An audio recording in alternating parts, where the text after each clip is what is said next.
Hello, and welcome back to another evening together. Tonight we're doing something I've genuinely been looking forward to for a while now. We're going to sit with one of the most interesting stories in television history. Not interesting because it's cheerful, exactly.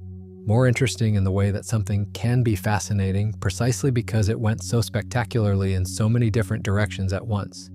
Some of those directions were brilliant, some of them were, to put it generously, choices. We're talking about Dexter. If you've spent any time on this channel, you already know the shape of what we do here. Long, unhurried walks through television history, lots of context, lots of getting into the weeds on things that probably don't matter and definitely do matter depending on how you look at it.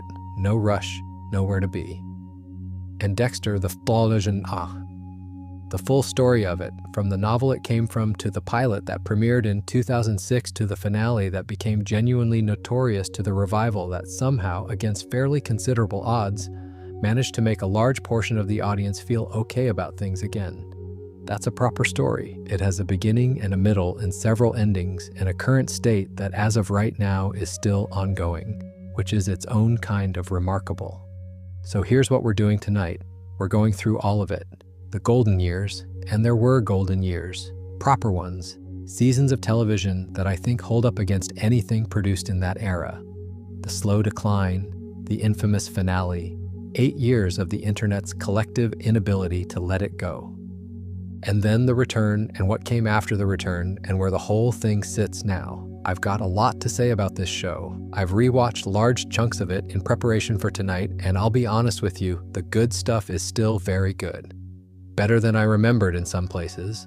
The not good stuff is also still exactly as not good as advertised. We'll get into all of it. Get comfortable. If you've got something warm to drink, now would be the time. And if you feel like subscribing before we get started, I genuinely appreciate it. It's free, it helps more than you'd think, and I'll try to make it worth your while. Right then, let's talk about Dexter. Before there was a show, there was a novel, a fairly strange one. Jeff Lindsay, a Miami-based writer whose full name is actually Jeffrey Freundlich, which I find endlessly charming, published Darkly Dreaming Dexter in 2004. He was writing about a city he knew and a character he'd clearly been thinking about for a while, a forensic blood spatter analyst for the Miami Metro Police Department who moonlights as a vigilante serial killer and narrates his own life with the dry, detached amusement of someone who finds human beings fundamentally peculiar. The novel had a tone that was genuinely its own thing, pulpy, darkly comedic, propulsive. It wasn't trying to be literary fiction, it was trying to be enormously readable and a little bit transgressive, and mostly it succeeded at both. The central hook, a serial killer as protagonist, framed sympathetically, working within a moral code that restricts his killing to people who have themselves killed, was not a new concept in crime fiction, but Lindsay's execution of it had a lightness that kept it from feeling grim. Dexter didn't brood, he observed, he cataloged. He was, in his own bizarre way, pleasant company. Lindsay would eventually write 8 novels in the series, the last one published in 2015. And here's a fun detail. The series eventually went in some genuinely strange directions.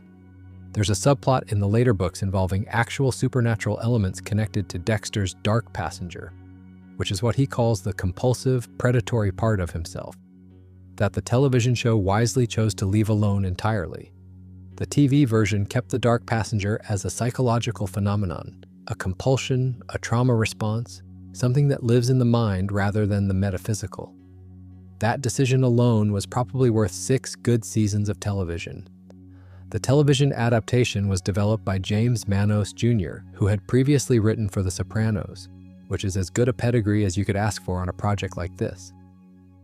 Manos wrote the pilot teleplay based on Lindsay's first novel, and Showtime ordered the series for their 2006 schedule. The fact that Showtime took it on rather than a network is significant. Premium cable in 2006 was a very specific creative environment. Post-Sopranos, post-6 Feet Under, operating in a space where you could take risks that broadcast television simply wouldn't accommodate. A serial killer protagonist on CBS prime time was, in 2006, essentially unthinkable. On Showtime, it was a selling point. There's an interesting footnote to the whole network television thing, actually. During the 2007 to 2008 Writers Guild of America strike, Showtime licensed edited episodes of Dexter Season 1 to CBS, who broadcast them in heavily censored form. TV 14 rating. All the gore and language removed. The whole thing scrubbed down to something resembling a fairly intense crime procedural. The Parents Television Council protested loudly. The idea of Dexter, even defanged on CBS on a Sunday night, tells you a lot about how quickly the culture had absorbed this character as something legitimate rather than provocative. After Season 1, the television series diverged almost completely from Lindsay's novels. The show kept the character, the setting, the code, the core relationships, and then went its own direction for 7 more seasons. Lindsay continued writing novels in parallel, and the 2 versions of Dexter became distinct enough that being a fan of one doesn't require any engagement with the other. They share a foundation and then go off in genuinely different directions, which is fine. More than fine, in fact, because some of what the television show built on that foundation in its best years was genuinely exceptional in ways the novels never quite matched. The books are still worth your time if you're curious, but they're a different thing.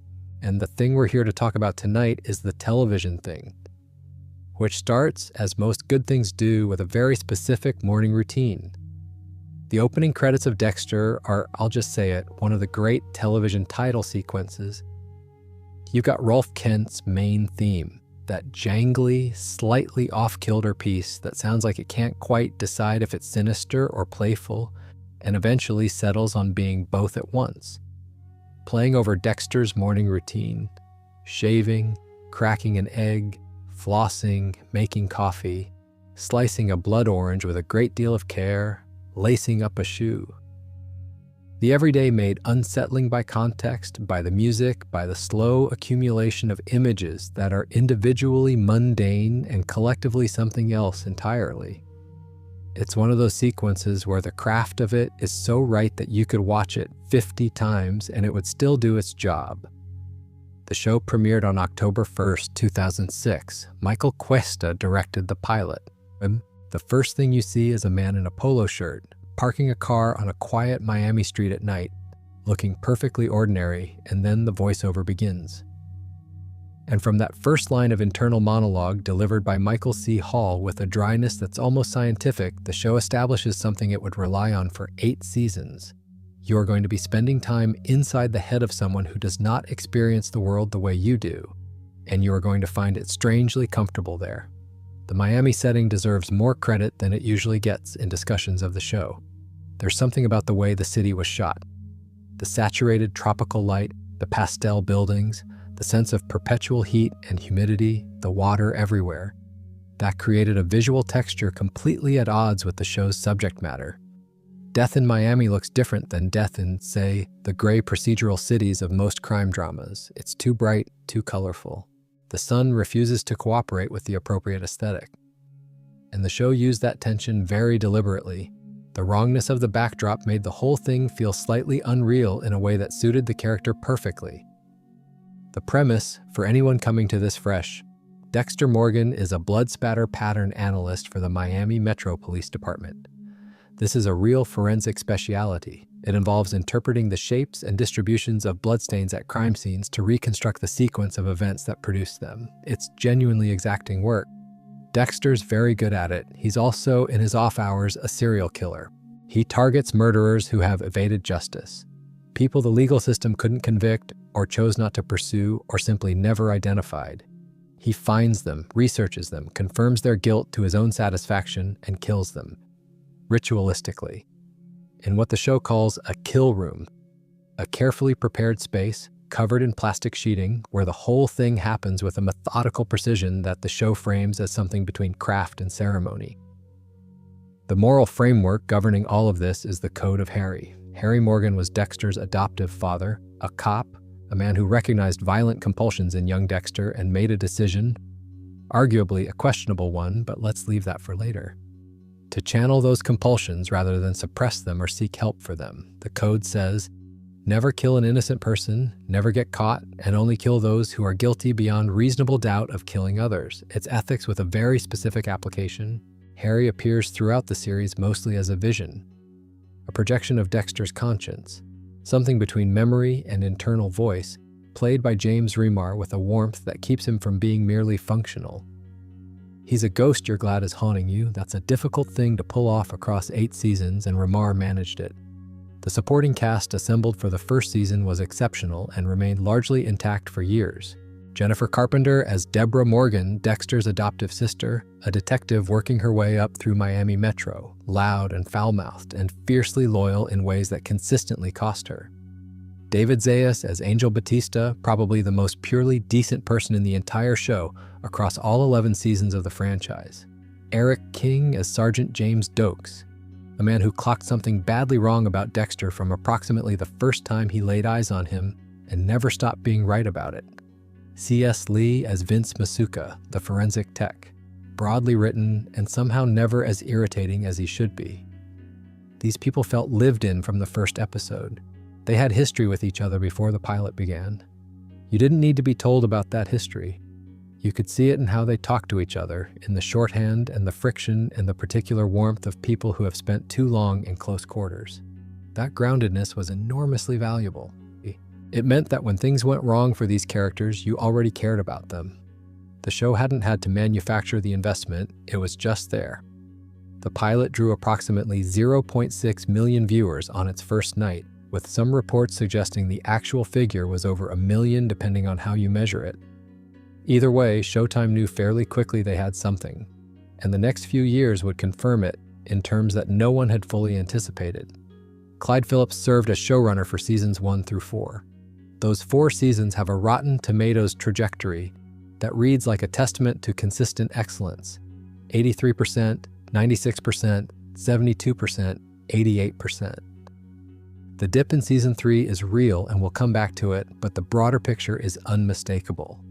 The Clyde Phillips era produced some of the best television Showtime had ever aired, and the critical reception said so clearly. Season 2 is the highest rated season at 96%. I think that's right, actually. Season 4 is the one that most people point to as the peak, and I understand that argument too.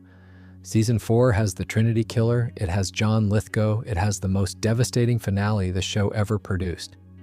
But Season 2 might be the season where the show is most fully itself, where everything the concept promised is delivered cleanly without distraction, and where the supporting cast is given the most to work with. The Season 1 arc follows the Ice Truck Killer, a murderer who leaves bloodless, perfectly arranged crime scenes that seem designed specifically to communicate with Dexter. The victims are dismembered and drained of blood, the body parts arranged with a precision that mirrors Dexter's own methods. Someone knows what Dexter is, someone is speaking to him in his own language. The slow revelation that the killer is Brian Moser, played by Christian Camargo, and that Brian is Dexter's biological brother, present at the same childhood trauma that made Dexter what he is, shaped by it differently, less contained, less coded, is handled with real elegance over 12 episodes. The show doesn't rush it, it lets the mystery breathe. It earns the confrontation in the finale, Born Free, which Dexter faces by having to choose between his biological brother and his adoptive sister Deborah, who Brian has taken. There's no scenario where this ends without someone Dexter loves being destroyed. He kills Brian, he saves Deborah. He spends a long time afterwards staring at his hands.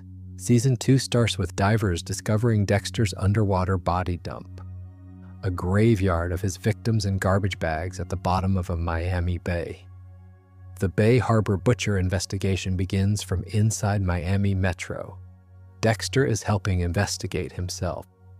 FBI Special Agent Frank Lundy, played with quiet authority by Keith Carradine, arrives to lead the investigation and is simultaneously, somewhat inconveniently, becoming Deborah's love interest. Sergeant Dokes, who has been watching Dexter with the focused suspicion of a man who is absolutely right about something but can't prove it, becomes a direct and immediate threat.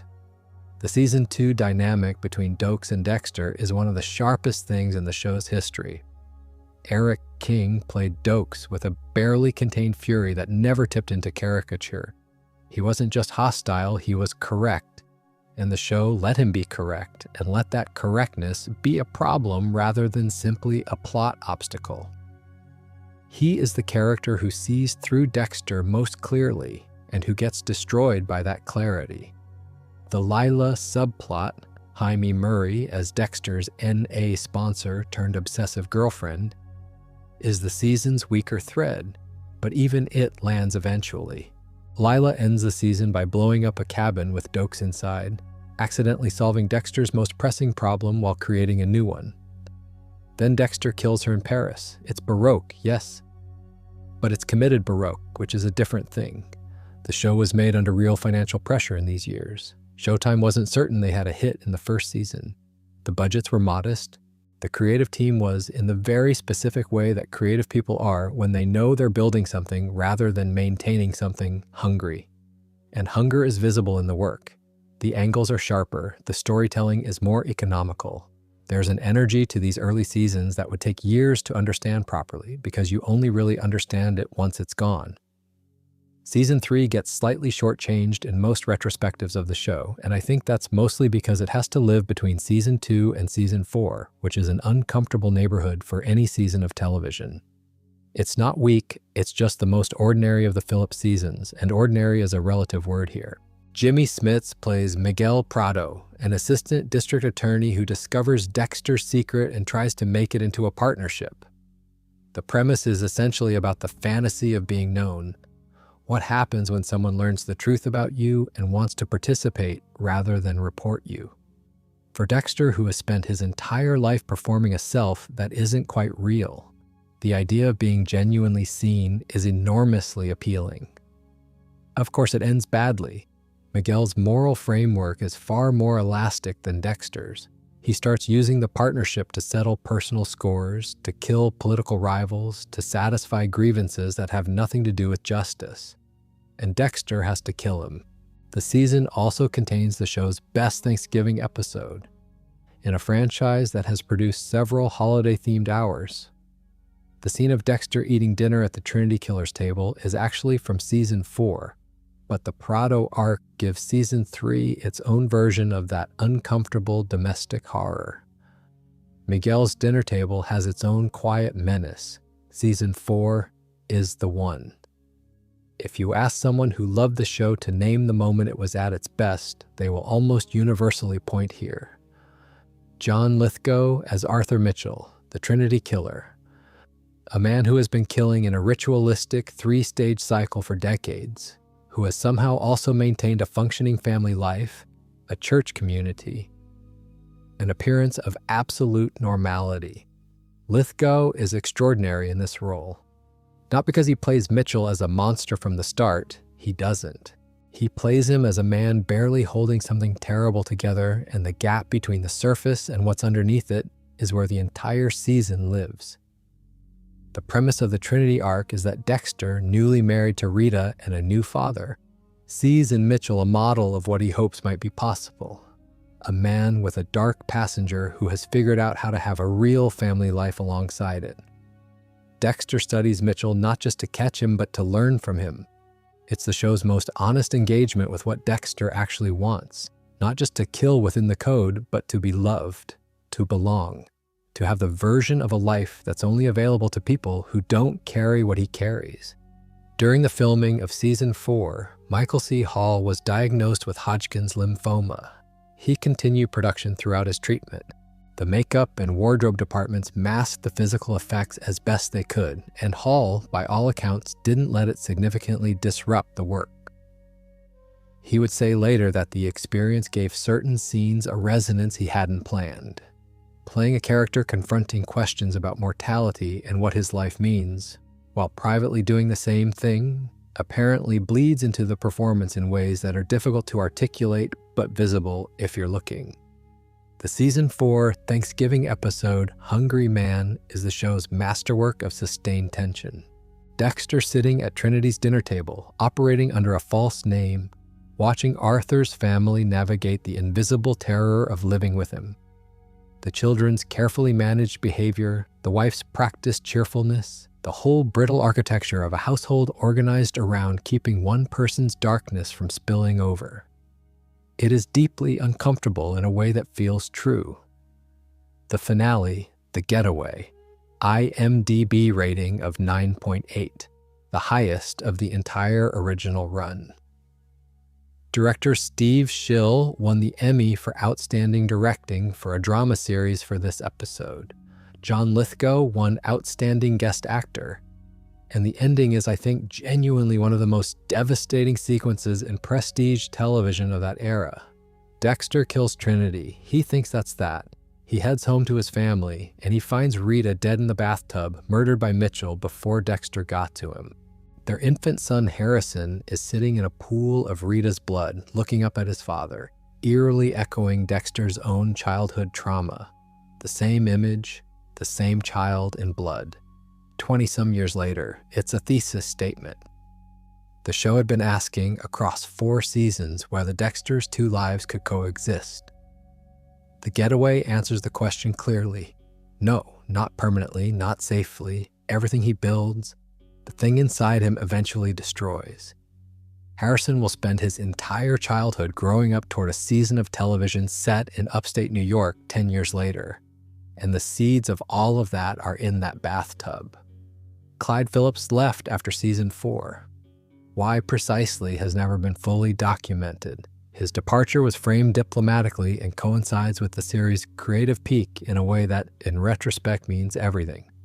He delivered the show to its highest point and then walked away. When he came back, it would be for different reasons, but we're not there yet.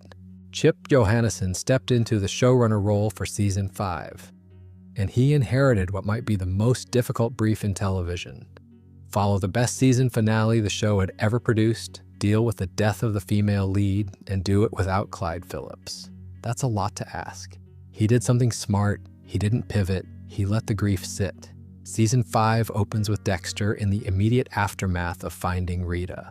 The performance Hall gives in those early episodes, a man who doesn't quite know how to grieve because he doesn't fully understand what he's lost, who has to learn what the absence of Rita means by watching it happen to her children, is some of the best work he did in the original series. Dexter's emotional range was always the show's central formal challenge. How do you play authentic grief for a character who has theorized his own emotional experiences since childhood? The season 5 opener handles it about as well as it could be handled. The season introduced Lumen, played by Julia Stiles, a woman Dexter rescues from a group of killers who had been running a sexual violence ring targeting women, keeping them captive in a rural property. Lumen has been through something that has changed her in ways she can't entirely articulate, and Dexter, recognizing in her a capacity for darkness awakened by what she survived, becomes involved with her vigilante mission. She wants to find the men who did this. He can help.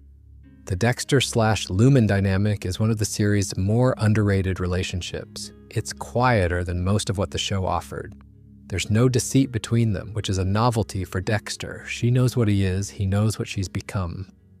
They operate in a kind of provisional honesty that gives the season a different emotional register from everything around it. Stiles was nominated for a Golden Globe for the role, and the nomination was deserved. The season ends with Lumen leaving, her need for the dark passenger's path satisfied, her trauma not healed exactly but processed enough that she can put down what she picked up. She can return to a version of normal life. Dexter can't. The goodbye scene is genuinely melancholy in a way that serves the show's larger argument. The people Dexter gets closest to either leave or get hurt. There's no third option. Lumen being able to leave is presented somewhat sadly as a kind of luck she has that Dexter doesn't. Season 5 got an 84% on Rotten Tomatoes, which is, if you're tracking the Clyde Phillips seasons, noticeably lower than any of those, but also significantly higher than anything that would follow after Johannesson handed the keys over. The show was still coherent, still earning its emotional moments, still asking interesting questions about its central character. The identity was intact. Deadline reported in December 2010, that Scott Buck would be taking over as showrunner starting with season 6. At the time, this was a fairly minor industry news item. Nobody wrote long pieces about it. Nobody flagged it as a turning point. It was just a showrunner transition, the kind of thing that happens in television all the time. In retrospect, it was the beginning of a very different show. Scott Buck ran the show for seasons 6, 7, and 8. I want to be fair about this, so I'll say up front that season 7 has a 79% on Rotten Tomatoes and contains some genuinely strong material. We'll get to that shortly. The problem with the Buck era isn't that it was uniformly bad. It's that it was inconsistent in ways the Phillips era never was, and that the inconsistency got worse rather than better, and that season 8 ended with one of the most discussed television finales of the decade, and not in the way anyone involved was hoping for.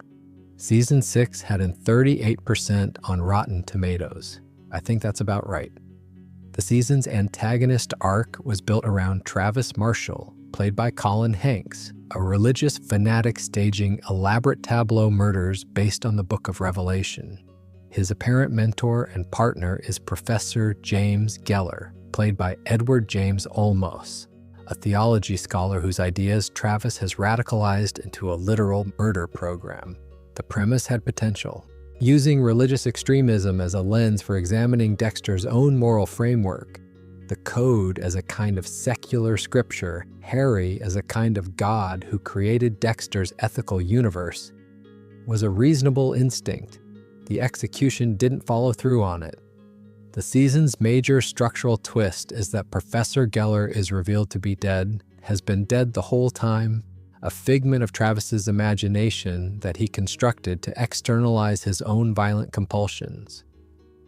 The intent was to mirror Dexter's relationship with the vision of Harry, both men talking to projections of figures they've internalized, both using those projections to justify and understand their darker impulses. It's a clean thematic parallel on paper. The difficulty was that the reveal wasn't hidden well enough. Most attentive viewers had arrived at the correct conclusion by the middle of the season, which meant the climax landed not as a revelation, but as a confirmation of something you'd already worked out. And when a twist you've been building for 12 episodes confirms what the audience guessed in episode 6, the structural work of those 6 episodes retroactively feels wasted. What season 6 did do well, and what partly redeems it in memory, was its final scene. Deborah Morgan, after months of storyline involving a therapist who had gently suggested she might have romantic feelings for her adopted brother, which, yes, is a thing that happened, and the show handled it clumsily enough that most fans prefer to have a very short conversation about it, walks in on Dexter in the act of killing Travis Marshall in a church. She sees him. He sees her. The episode ends. That final image has an IMDb rating of 9.2 among individual episodes. The audience knew what it meant. After 6 seasons of near misses and close calls and Deborah almost figuring it out, she had finally seen it with her own eyes. The consequence of that moment was going to define season 7. And to Buck's credit, season 7 mostly followed through. The Lagerta storyline in season 7 is the best thing the Buck era produced.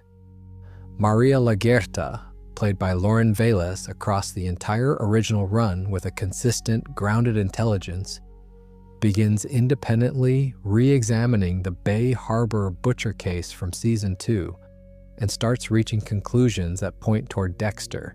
She's doing proper police work, following evidence trails, refusing to accept the narrative that Dokes was the butcher. She's right. She gets closer and closer over 12 episodes, and the season lets the tension build properly, with patience, without cheap deflections. The season 7 finale, surprise motherfucker, the title taken from a line Dokes delivered in season 2, ends with Deborah shooting Lagerta to save Dexter. It's a brutal scene. Jennifer Carpenter plays Deborah's shattering in that moment with complete honesty. Deborah has sacrificed her integrity for a brother who has been lying to her their entire lives. The culmination of a relationship that the show had been building since the very first episode, arriving at its darkest possible expression. It's genuinely devastating, and it earns the devastation. The problem is that Season 8 didn't know what to do with the devastation it had created. Showtime confirmed on April 18, 2013, that Season 8 would be the final season. It premiered on June 30th of that year. A summer slot moved to serve as lead-in programming for a new series called Ray Donovan. I mentioned that scheduling detail not as a criticism exactly, but as a small indicator of how the network was thinking about Dexter at that point. Still valuable, still worth positioning, just not quite the flagship priority it had been. The season introduced Dr. Evelyn Vogel, played by Charlotte Rampling, a neuropsychiatrist who arrives and reveals that she helped Harry Morgan design the code. She was essentially the architect behind the architect, the person who gave Harry the theoretical framework for what he then applied to young Dexter. Rampling brought the authority the role required. The concept was genuinely interesting. A third figure in the creation myth of Dexter Morgan, arriving in the final season to reframe everything. If Season 8 had done more with that idea, it might have been something. The season's antagonist was the brain surgeon, whose kills referenced neurological themes and who turned out, eventually, to be Vogel's estranged son. The reveal was telegraphed, though perhaps not quite as early as Season 6's Geller twist, and the emotional payoff of it depended on the audience caring about Vogel enough that her son's role as the killer would land with weight. The show didn't quite do the work to make that happen. Vogel was interesting. Her death, killed by her own son in front of Dexter, should have been more devastating than it was. Hannah McKay returned from Season 7. Yvonne Strahovski is a compelling presence, and Hannah was a reasonably interesting character in her first appearance. A fugitive, a survivor, someone who kills for reasons the code would never sanction, and who Dexter is drawn to anyway precisely because she exists outside the rules he follows. In Season 8, she becomes the primary romantic arc, with Dexter planning to flee to Argentina with her and Harrison to start a new life. The show genuinely tried to sell this as a hopeful possibility. After 8 seasons of arguing, clearly, repeatedly, sometimes brutally, that Dexter's nature makes permanent happiness impossible, the pivot to hopeful romantic escape required more legwork than the season did to earn it. And then Deborah. Jennifer Carpenter had been the show's emotional foundation for 8 years. She got shot by the brain surgeon, suffered a fatal stroke from complications, and Dexter disconnected her from life support in the series finale. Her death is handled quietly, which is appropriate. After everything Deborah has been through, a quiet death feels somehow right. But Dexter's response to it, and the finale's response to her death, is where the season reveals its fundamental confusion about what story it's trying to tell. The finale is titled Remember the Monsters? Dexter, with Deborah gone, drives his boat into a hurricane. He's presumed dead. This is the second time in the series he has faked his own death. The first being the Bay Harbor Butcher narrative of Season 2, which is worth noting because the show seems to expect the gesture to land with tragic finality, rather than as a repetition of a previous trick. Then a cut, a remote forest, the Pacific Northwest somewhere. Dexter's alive, working as a lumberjack, staring into the camera with an expression that the internet has been arguing about ever since. He appears to have chosen isolation. His son Harrison is with Hannah somewhere. Dexter has left them both. He has apparently decided that the appropriate conclusion to 8 seasons of fighting to connect, to love, to sustain human relationships is to disconnect from everything and go and cut down trees. The IMDb user rating for Remember the Monsters sits somewhere between 4.6 and 4.9, depending on when you check it. It routinely appears on lists of the most disappointing television finales in history. And the thing that makes it genuinely fascinating as a cultural artifact is that it also, on its original airing, set an all-time Showtime record for linear viewership. 3.3 million people watching across multiple broadcasts in a single evening. The audience was there. The audience came for an ending. They just didn't get one. The specific failure of the lumberjack ending isn't simply that it's illogical, though it is. Dexter abandoning Harrison is especially baffling given that the show had spent years establishing Harrison's existence as one of Dexter's primary emotional motivations. The failure is that it doesn't follow from anything. A series ending can be tragic, can be ambiguous, can be deeply uncomfortable, and still feel earned. This one felt like a pause rather than a full stop, like the show ran out of road and stopped rather than arrived anywhere. The phrase lumberjack ending entered the fan vocabulary almost immediately, and it's still there. It's shorthand now, used in conversations about other shows. Don't give me a lumberjack ending means something specific. It means don't build something for 8 years and then abandon it in a forest. That's what Dexter gave the language, a useful warning about how not to end things. Michael C. Hall received 5 Emmy nominations for Outstanding Lead Actor in a Drama Series for playing Dexter Morgan. He never won. I find this genuinely puzzling, and I suspect I'm not alone in that. He won a Golden Globe in 2010, accepting it wearing a knit cap, which everyone at the time assumed was a fashion choice, and which was later revealed to be because he had lost his hair to chemotherapy, which gives the moment a retrospective weight it didn't have in the room. The task the role required of him was genuinely unusual. Dexter's performing at almost all times. He's performing normalcy for his colleagues at Miami Metro.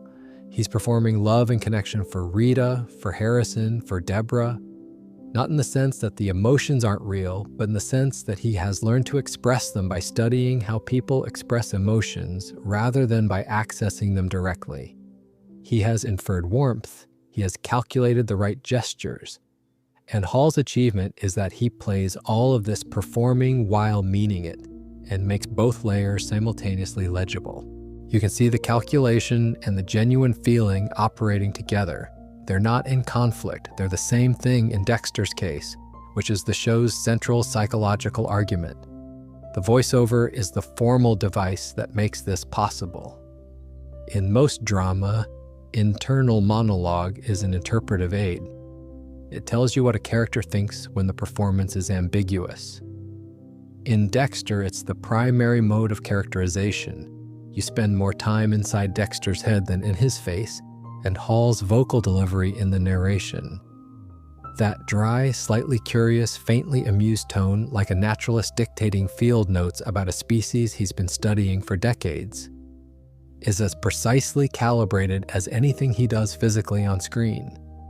His real-life marriage to Jennifer Carpenter lasted from 2008 to 2011, coinciding almost exactly with seasons 2 through 5 of the show.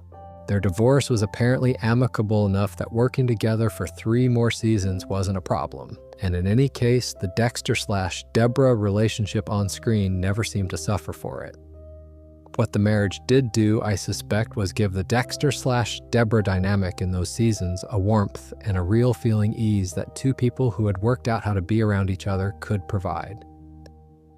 The sibling relationship reads as deeply genuine, and however much of that is craft, and however much is simply the comfort of 2 people who know each other well, it shows.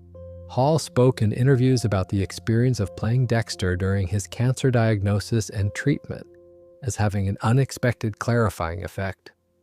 Playing a character who has spent his life wondering whether he can feel things while privately facing questions about mortality that make you feel a great deal whether you're prepared to or not. He described certain scenes in season 4 as drawing on something more directly personal than usual. He was vague about the specifics, which is understandable. The work speaks for itself. The season 4 performance is the best of his 8-year run on the show, and some of what's in it arrived at a cost that wasn't in the script. There's something worth saying about how he handled the decline era seasons too. Seasons 6, 7, and 8 gave him progressively weaker material, writing that didn't interrogate the character with the sharpness of the Phillips years, stories that repeated earlier themes without the depth to justify the repetition. and Hall kept doing his job. He didn't coast, he brought the same commitment to the lumberjack stare in the finale that he'd brought to the bathtub scene in The Getaway. The quality gap between those two moments is entirely on the writing, not the performance. He would come back for New Blood in 2021 and Resurrection in 2025, and we'll get to those. But it's worth marking here, in the midst of talking about what the show squandered, that what it never squandered was him. Strip away the crime procedural elements, the kill rooms, the forensic jargon, the weekly bodies, and what Dexter is fundamentally about is the performance of identity. Dexter has a self he presents to the world and a self he hides, and the gap between those two selves is where the show lives. That's not a particularly exotic premise. Plenty of people watching this show tonight probably understand, in their own non-murderous way, something about maintaining a version of yourself for public consumption that doesn't quite match the interior. The show's gift was that it found a protagonist whose version of this problem was extreme enough to be dramatic while remaining emotionally legible. The Code of Harry is the show's most interesting structural element because it does two contradictory things simultaneously. On one level, it's a moral framework. Dexter only kills those who are themselves killers, which positions him somewhere uncomfortable on the ethics spectrum. Not good exactly, but not simply monstrous either. On another level, the code is a cage. It gives Dexter rules to live inside, which means it also defines the walls of what he can and can't be. He isn't free. He has never been free. He has just been contained in a way that looks like choice. Harry's presence throughout the series is interesting for this reason.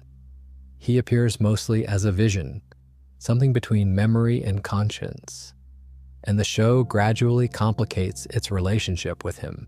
In the early seasons, Harry is essentially a benevolent authority figure, warm and wise, someone whose guidance Dexter trusts.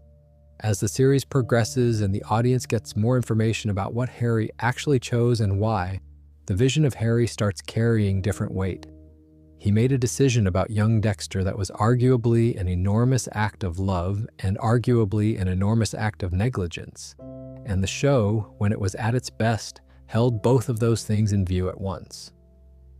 Season 8's introduction of Dr. Vogel as a co-architect of the code added another layer. Harry wasn't working from instinct, he was working from a clinical framework, which changes things a bit. Deborah's role in the show's thematic architecture is, I think, underappreciated. She functions as Dexter's human anchor, the relationship through which the show tests its central argument. Dexter's need for Deborah is genuine, not performed, not strategic, genuinely felt. She is the person whose opinion of him matters most, and the show spent 8 seasons slowly maneuvering toward the moment when she would see him clearly. Season 7's finale, where she shoots LaGuerta to protect him, is the show's bleakest statement. That even when the person who loves you sees exactly what you are, the love doesn't stop. It just becomes complicit. The Dark Passenger. That psychological framing the TV show chose over the novel's eventual supernatural reading matters here as a concept because keeping it firmly in Dexter's mind rather than externalizing it as something outside him means the moral questions the show is asking stay genuinely open. Is Dexter responsible for what he does? Can he choose otherwise? Those questions only have weight if the Dark Passenger is his, not something visiting him from elsewhere. The Miami Metro Police Department is, and I say this with the greatest affection, one of the least effective investigative units in the history of fictional law enforcement. I don't mean this as a criticism of the writers. The show requires Miami Metro to consistently fail to notice that one of their own is a serial killer, and they oblige reliably for 8 seasons. But it's one of those things you appreciate more on rewatch. Dokes was right from the beginning. LaGuerta got there eventually. Almost everyone else walked past the evidence for years. There's a version of this show that's a dark comedy about institutional blindness, and it lives mostly in the background of the version that got made. The ritual of the kill room is the show's visual poetry. Every kill room sequence follows a similar structure: the plastic sheeting, the operating table, the evidence photograph, the blood slide, the confrontation, the death. It has the quality of ceremony. The show understood that repetition in this context wasn't tedium. It was meaning. The ritual is what separates Dexter from his victims. The code is enacted through the ritual. Strip the ritual away and you have just violence. Keep it, and you have something that at least asks to be taken seriously as a moral argument, even if the moral argument is uncomfortable. All of these elements, the code, the ritual, the dark passenger, the performance of normalcy, the relationship with Deborah, worked together in the best seasons to produce a show that was asking genuine questions about identity and responsibility and what it means to be human when your humanity is partly constructed and partly real. The show knew what it was about. That's the thing the later seasons lost. Not the craft, not the cast, not the setting, the clarity about what it was asking. The finale aired on September 22, 2013. The conversation didn't end. It just changed character. Fan communities spent years cataloging what had gone wrong, generating extensive threads and videos and retrospectives about the specific mechanics of the Season 8 failure. What decisions, made when, produced that ending? Where the season went wrong relative to the seasons that preceded it? Whether the lumberjack ending was a product of creative failure, studio interference, or simply the accumulated fatigue of a show that had been running too long on insufficient resources of imagination. The show remained visible and discoverable throughout those 8 years in a way that not all concluded series manage. Streaming changed the rules for cultural longevity. It meant that new audiences kept finding Dexter constantly, falling in love with seasons 1 through 4, and then having to navigate the back half. At one point, the series was described as the most rented DVD box set in Netflix history, which means an enormous number of people went through the same experience, absorbed, delighted, increasingly uneasy, and then stuck at the end with an ending that felt like someone had forgotten to write one. There's a particular grief to that experience. You invest in a show differently when it's 8 seasons of your time rather than 2 hours of your cinema ticket. The characters become familiar in ways that fictional characters don't always manage. Deborah Morgan is an example of this. Jennifer Carpenter built something over 8 years that felt genuinely real. A person with a complete history, reflexes formed by specific events, relationships that had specific textures. When Deborah died and Dexter faked his death and went to Oregon, the audience wasn't just disappointed by poor plotting. They had been with these people for years and were told the story ended here, like this, which is, fine, stories can end badly for everyone, that's honest. Except it didn't feel like an ending, it felt like a stop. Clyde Phillips, in interviews conducted over the years after his departure, described the ending he had envisioned for the series during his tenure. In his version, Dexter would eventually be caught, put on trial, convicted. The series would end with Dexter's execution by lethal injection, and the final image would be from his perspective. The lights overhead, the ceiling, the process he had performed on so many others now being performed on him. The hunter becomes the prey. The code turned on its creator. It was a clean, thematically coherent conclusion, and the fan community adopted it as a kind of parallel mythology, the ending that existed alongside the ending that actually happened. When you discuss the finale online, someone will always bring up the Clyde Phillips version, always. By 2020, this conversation had been running for 7 years. There was an exhausted quality to it by then. Not the anger of the immediate post-finale period, but something more resigned, like people who had processed a disappointment and accepted it without quite getting over it. The show was still beloved. Seasons 1 through 4 were still considered exceptional. People still rewatched them. The fandom was still alive, just living in the past tense. And then, in October 2020, Showtime announced a revival. The announcement was for a limited series. 10 episodes, not an ongoing run, with a clear intention to provide conclusion rather than continuation. And the key detail in the announcement, Clyde Phillips was returning as showrunner. The man who had built the golden era, who had imagined a different ending, who had been the absent presence in every conversation about what the show should have been, was coming back to have another go at it. The response wasn't simply enthusiasm, it was something more specific than that. It was relief. The collective relief of people who had quietly kept a door open, being told that someone was finally coming through it. The setting choice for New Blood is one of the most deliberate decisions the revival made, and I think it deserves acknowledgement as such. Iron Lake, New York, a small town, deep winter, Christmas season, snow on everything. A color palette of white and gray and dark green and occasional fire. As far from Miami as you can get while staying in the continental United States. The original series was built on Miami's saturated tropical light. Dexter in that setting was a predator in camouflage. Bright surroundings, dark interior, the dissonance between the world's surface cheer and his hidden nature. Iron Lake inverts all of that. The exterior world is cold and severe and dark for most of the day. Dexter has had to adapt his camouflage accordingly. He is now Jim Lindsay. What's happening? That wink at Jeff Lindsay, the novelist, is completely characteristic of Phillips. Working at a sporting goods store, dating the local police chief, apparently maintaining the successful suppression of the dark passenger.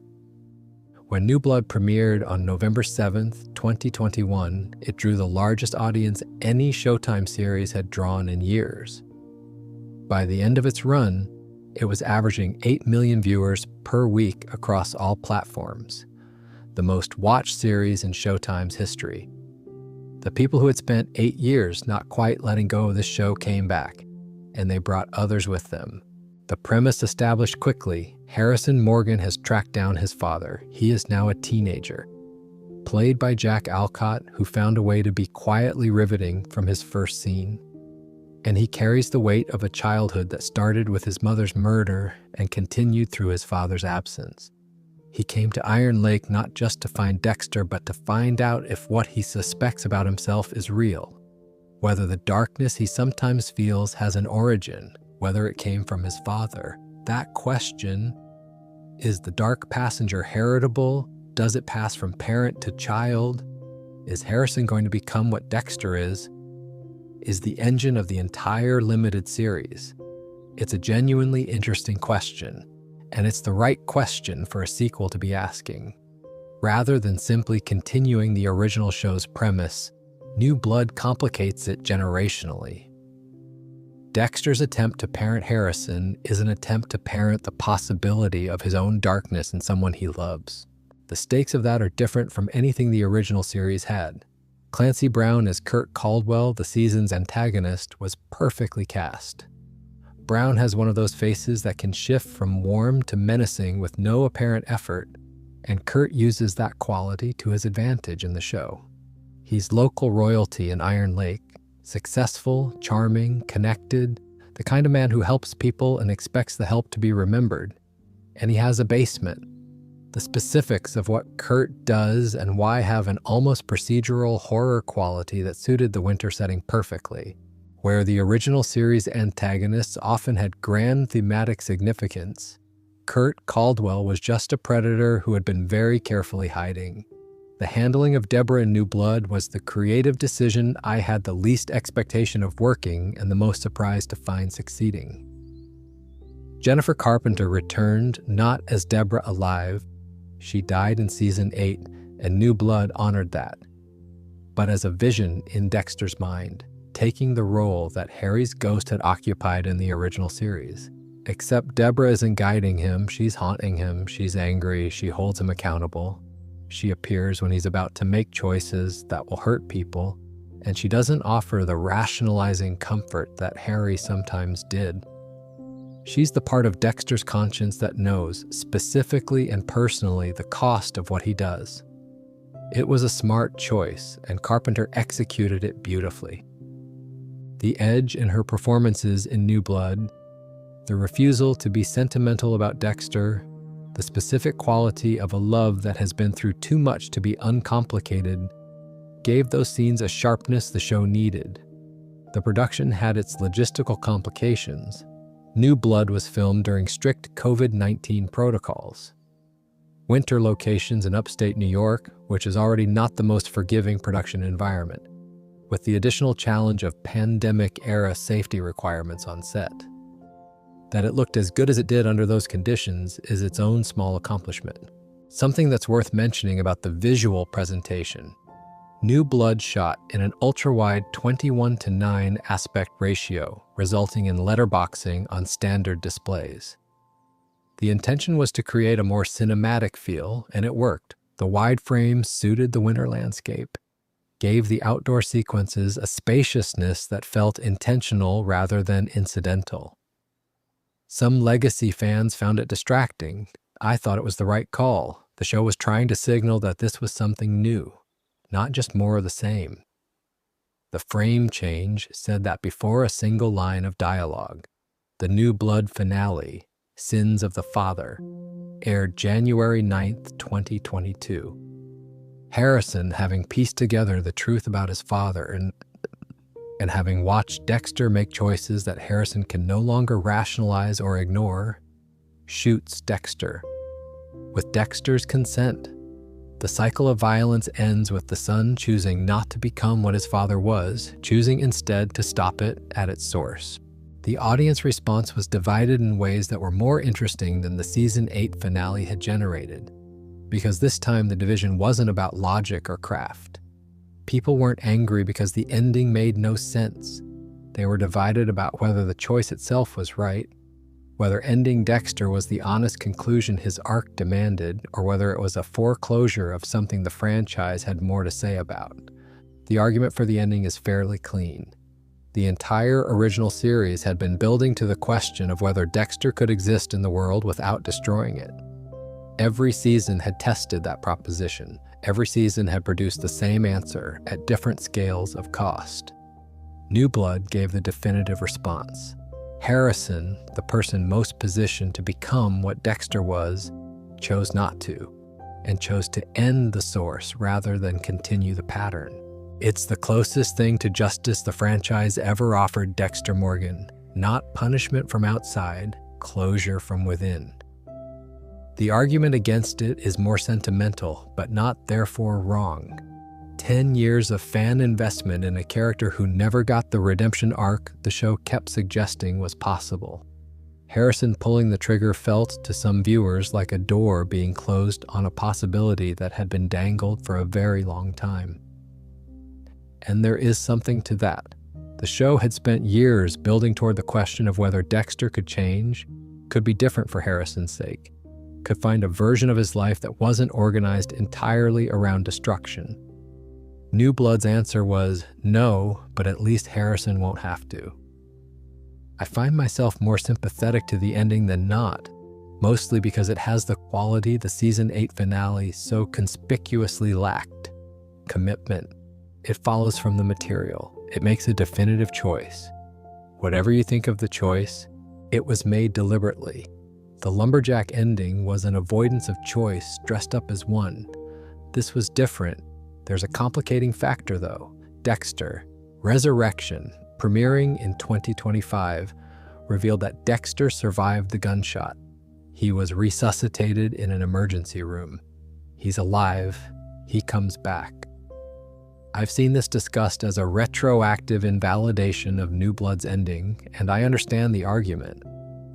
If Dexter survived, then the choice Harrison made was ultimately reversed by biology, and the thematic weight of the ending is somewhat altered by that reversal. But I think that's a slightly narrow reading of what the ending was actually doing. Harrison's choice was real, regardless of whether Dexter lived. He chose not to continue the cycle. He walked away. The fact that an ER brought Dexter back doesn't undo what Harrison decided. It just means the story had more to tell. Which is, to be fair, exactly the kind of thing a franchise says when it needs more story. There's also the question of New Blood's own ending for Harrison. Where does he go after this? Jack Alcott played Harrison with a kind of coiled restraint throughout the series that gave the character's final scenes real weight. He didn't become his father. Whether that holds going forward is the question Resurrection is presumably built around. The critical reception to New Blood was generally positive, though not unanimously. The Metacritic score of 61 with a user score around 6.3 suggests a mild disconnect between critic response and audience response. Critics appreciated the attempt at a genuine conclusion. Audiences were more divided about whether the ending delivered it. That's probably a fair description of where it landed. It was a real effort to take the franchise seriously again. Most of it worked. The ending worked for some people and frustrated others. After the 2013 finale, this qualified as a considerable improvement. At San Diego Comic-Con on July 26, 2024, Showtime and Paramount announced 2 new franchise entries simultaneously: Dexter, Original Sin, and Dexter, Resurrection. One was a prequel, one was a direct sequel, announced on the same day, apparently aimed at occupying different parts of the audience's appetite for this world at the same time. Original Sin premiered on December 13th, 2024 on Paramount Plus with Showtime. The premise, 1991 Miami. A young Dexter Morgan, played by Patrick Gibson, is transitioning from a forensic intern at Miami Metro into an active killer under Harry Morgan's guidance. Christian Slater plays the younger Harry. Molly Brown plays a young Deborah. The show made a specific formal choice that I think was the right one. Michael C. Hall returned not as Dexter on screen, but as the voiceover. Older Dexter narrating his own origin story, which creates a recursive loop that the show used fairly effectively. The voice that we've been inside for 8 seasons commenting on his own beginnings. The prequel format creates inherent structural constraints that are worth acknowledging. The audience already knows where everyone ends up. Dexter becomes a killer. Harry will die. Deborah will never know the truth about her brother for decades. Young Batista, played by James Martinez in the show, is going to spend 30-plus years at Miami Metro. Every character in Original Sin is walking toward a future the audience has already seen. That's not necessarily a creative dead end. Prequels can find tremendous value in the dramatic irony of that foreknowledge. But it limits the kinds of stakes the show can generate. Nobody is going to catch young Dexter in 1991 because we know he's operating in Miami uncaught through 2013. The premiere drew 2.1 million viewers, which set a Showtime streaming premiere record at the time. The critical reception was mixed, a Metacritic score of 50, which is the definition of a show that divided critical opinion fairly evenly. Some reviewers found the prequel conceit engaging and the young cast effective. Others felt the show was retreading ground. The original series had already covered more compactly through its flashback sequences, and that a full season of origin story added less than it cost. Original Sin was canceled in August 2025 despite an earlier renewal announcement.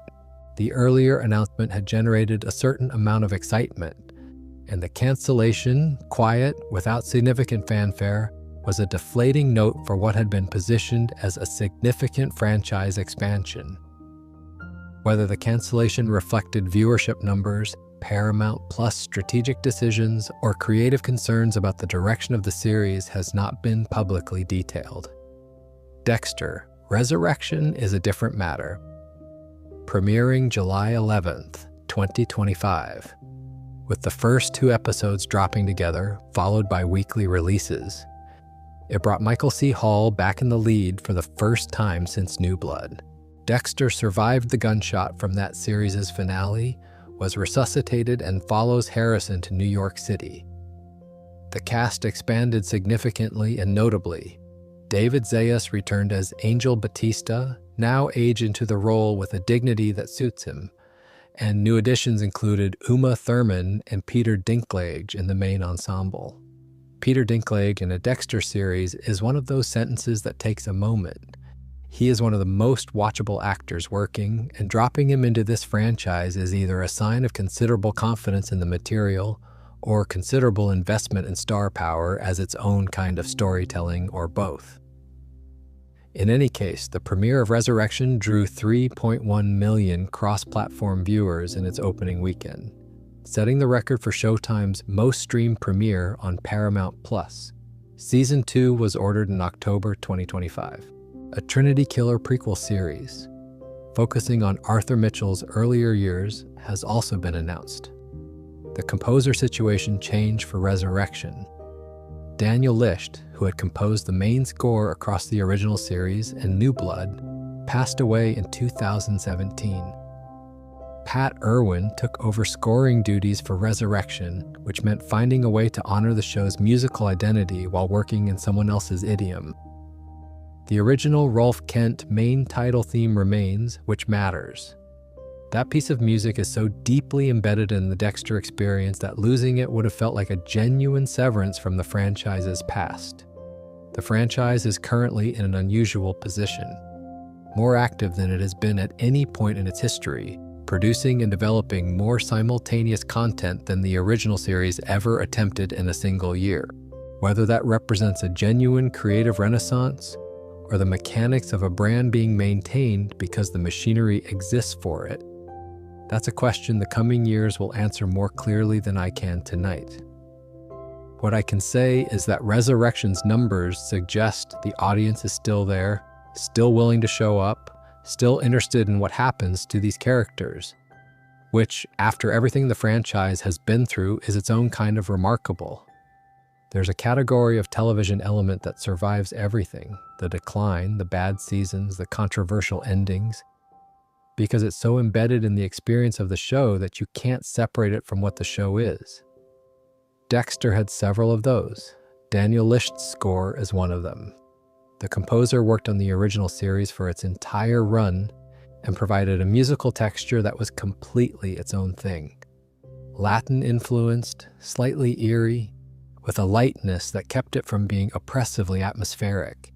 The score understood the show's tonal duality, that Dexter is not a pure horror show, that there's a dark comedy running underneath everything, and it played both registers simultaneously. His soundtracks were commercially released, which is not something that happens for shows whose music is merely functional. It was genuinely listenable outside of its context. The main title theme by Rolf Kent, paired with that morning routine credits sequence, is the rare case where a show's entire identity fits in under 2 minutes. And it still works on the 50th watch. The kill room sequences are the show's visual poetry, and I want to spend a moment on why they work across all 8 seasons, even the weaker ones. The ritual is consistent. The plastic sheeting, the table, the victim immobilized. The evidence, a photograph, a newspaper clipping, something that anchors Dexter's conviction that this person has earned what's coming. The confrontation, the slide of blood taken after, the wrapping, every time the same shapes. That consistency is not lazy, it's meaningful. The ritual is what differentiates Dexter from his victims. The code is enacted through the ceremony. Strip the ritual and you have only violence. Keep it and you have a character making a choice according to a framework he believes in, which is what makes him dramatically interesting rather than simply horrifying. Angel Batista deserves a dedicated paragraph because David Zayas has been turning in warm, grounded, genuinely lovely work in this role for approximately 2 decades now, and doesn't always get the credit for it.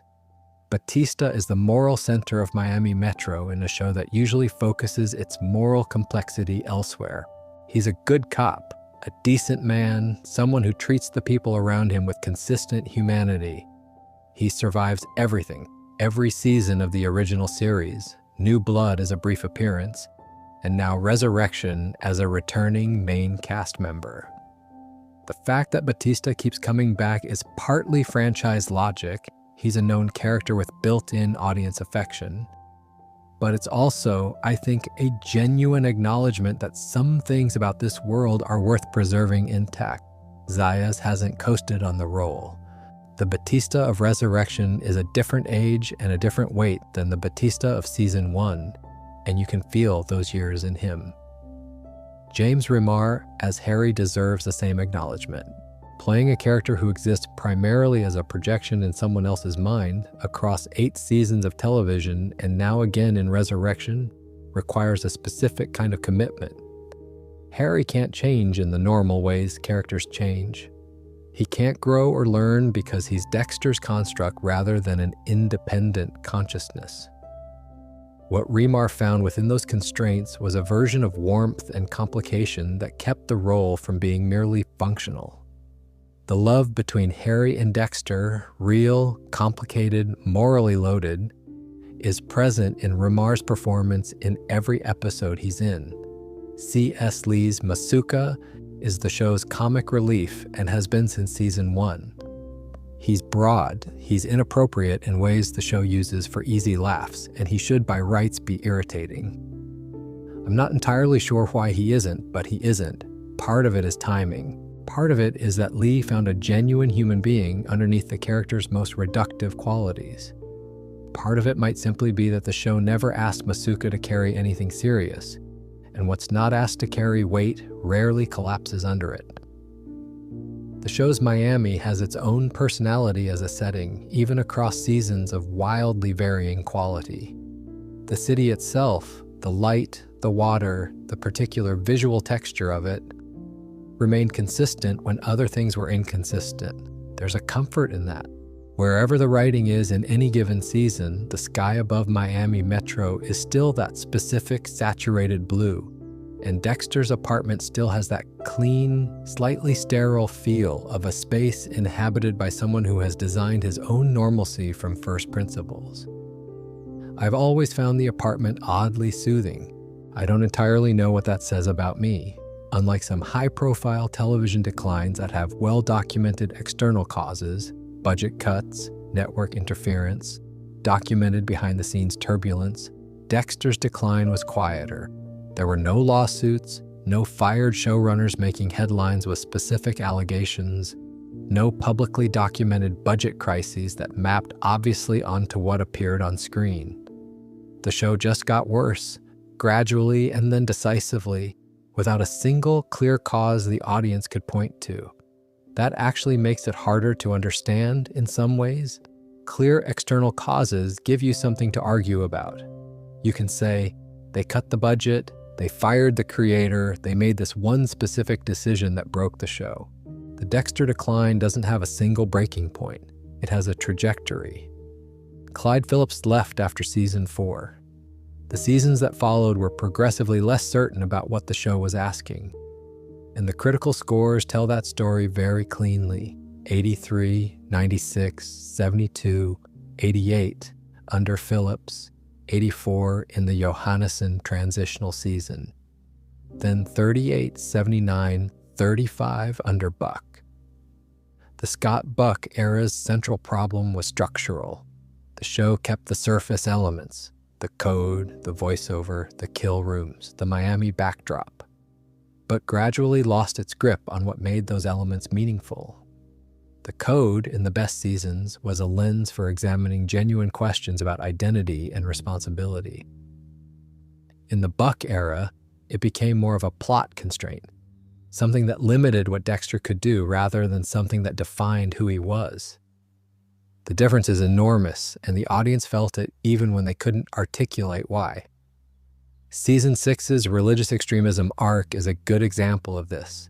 The thematic intention was clear: use Travis Marshall's religious violence to interrogate the relationship between moral codes, divine authority, and the individual conscience. Dexter follows Harry's code. Travis follows what he believes to be God's code. The parallel was right there. The show gestured at it without doing the work to make it land. The result was a season that felt like it was in the vicinity of an interesting idea without ever quite arriving at it. Season 8 made the more fundamental error of trying to resolve a question the show had been answering consistently for 7 years. Can Dexter be happy? Can he have a real life alongside the dark passenger? The answer the show had been giving in various forms since the bathtub scene at the end of season 4 was no. Not sustainably, not without cost to the people around him.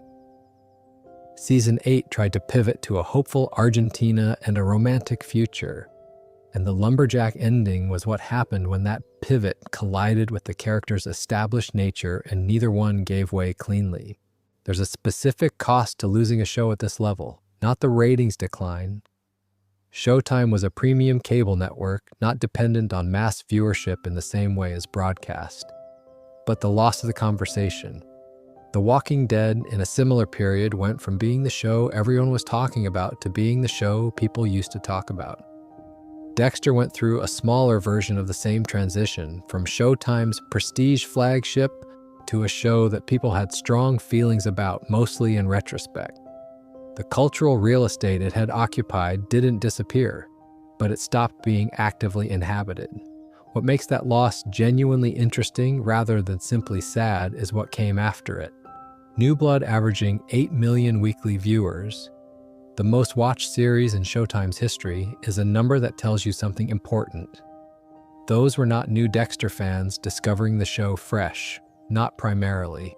Those were people who had been there before and came back because the right invitation was offered. The audience the show lost wasn't gone, they were just elsewhere, waiting for a reason to return. That's an unusual thing in television. Most shows that decline from a creative peak lose their audiences permanently. The audience moves on, cultural attention shifts, and even genuine quality improvements in later seasons don't reverse the departure. Dexter managed to hold its audience in suspension for 8 years, which suggests the original 4 seasons and the characters built in those years had done something that lasted beyond the show's own ability to sustain it. That's the specific kind of thing that genuine quality produces. It's sticky in a way that merely competent entertainment isn't. The decline cost the show its place in the ongoing cultural conversation. New Blood bought part of that place back. Resurrection is, at the time I'm talking to you, in the process of negotiating the rest of the price. One of the things the show consistently did well in its first 4 seasons, and sporadically in later ones, was find a primary antagonist who illuminated something specific about Dexter rather than simply opposing him. The best seasons of Dexter are structured around a dramatic irony, Dexter hunting a killer who in some way mirrors or challenges his own nature. The weakest seasons are structured around a killer who simply exists as a problem to be solved. The difference between those two approaches is most of the difference between the show's golden years and its difficult ones. Brian Moser, the ice truck killer, is probably the most thematically elegant antagonist the show produced. Christian Camargo played him with a quiet, slightly too refined quality. The precision that comes from someone who has organized their personality very carefully around a hidden center. Brian is what Dexter might have become without Harry, without the code, without the specific channel into which his violence was poured. He's not a villain in the conventional sense. He's an alternative, a version of the same origin story with different outcomes. And Dexter's choice to kill him, to choose the family he acquired over the family he was born into, is the show's first major statement about what Dexter has actually chosen to be. Lila West in Season 2 is the antagonist the show was least certain about. Jamie Murray is compelling in the role, and she brings an unpredictability that serves the season well in its second half. But the character's arc is somewhat at odds with itself. She starts as a complication in Dexter's domestic life, becomes an unexpected ally, and ends as a threat to be neutralized. The shift works dramatically, but it means Lila never fully functions as the Season 2 equivalent of Brian Moser. She doesn't interrogate Dexter's nature so much as she disrupts his arrangements, which is fine. Not every season needs to be a perfect mirror. But it's a slight step down from Season 1's elegance. Miguel Prado in Season 3 is underrated. Jimmy Smits played him with a specific kind of charisma, the charisma of someone who has decided they deserve whatever they want. That made Miguel's slide from ally to danger feel organic rather than schematic. The season's central question, whether Dexter can sustain a genuine friendship, is asked and answered honestly. He can't. Not with someone who knows what he is. The knowledge is too destabilizing. It gives the friend power they don't know how to handle, and it gives Dexter a vulnerability he can't afford. Miguel learns this and chooses to exploit it rather than protect it. He dies for that choice. The code is clear about what happens when you know too much and use it wrong. John Lithgow as Arthur Mitchell in Season 4 is, as I mentioned earlier, exceptional and Emmy-winning, and justifiably the most discussed performance the show produced from a guest actor. What I want to add here is something about the specific horror of Arthur Mitchell that distinguishes him from the show's other antagonists. He is the most normal-seeming monster the show created. He has a house, a family, a church community, a job-building habitat for humanity homes, which is an almost too perfect detail that the show deploys without comment and lets sit.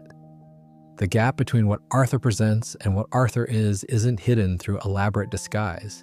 It's maintained through a lifetime of practiced behavior and the ordinary human tendency to not look too closely at things that are functioning.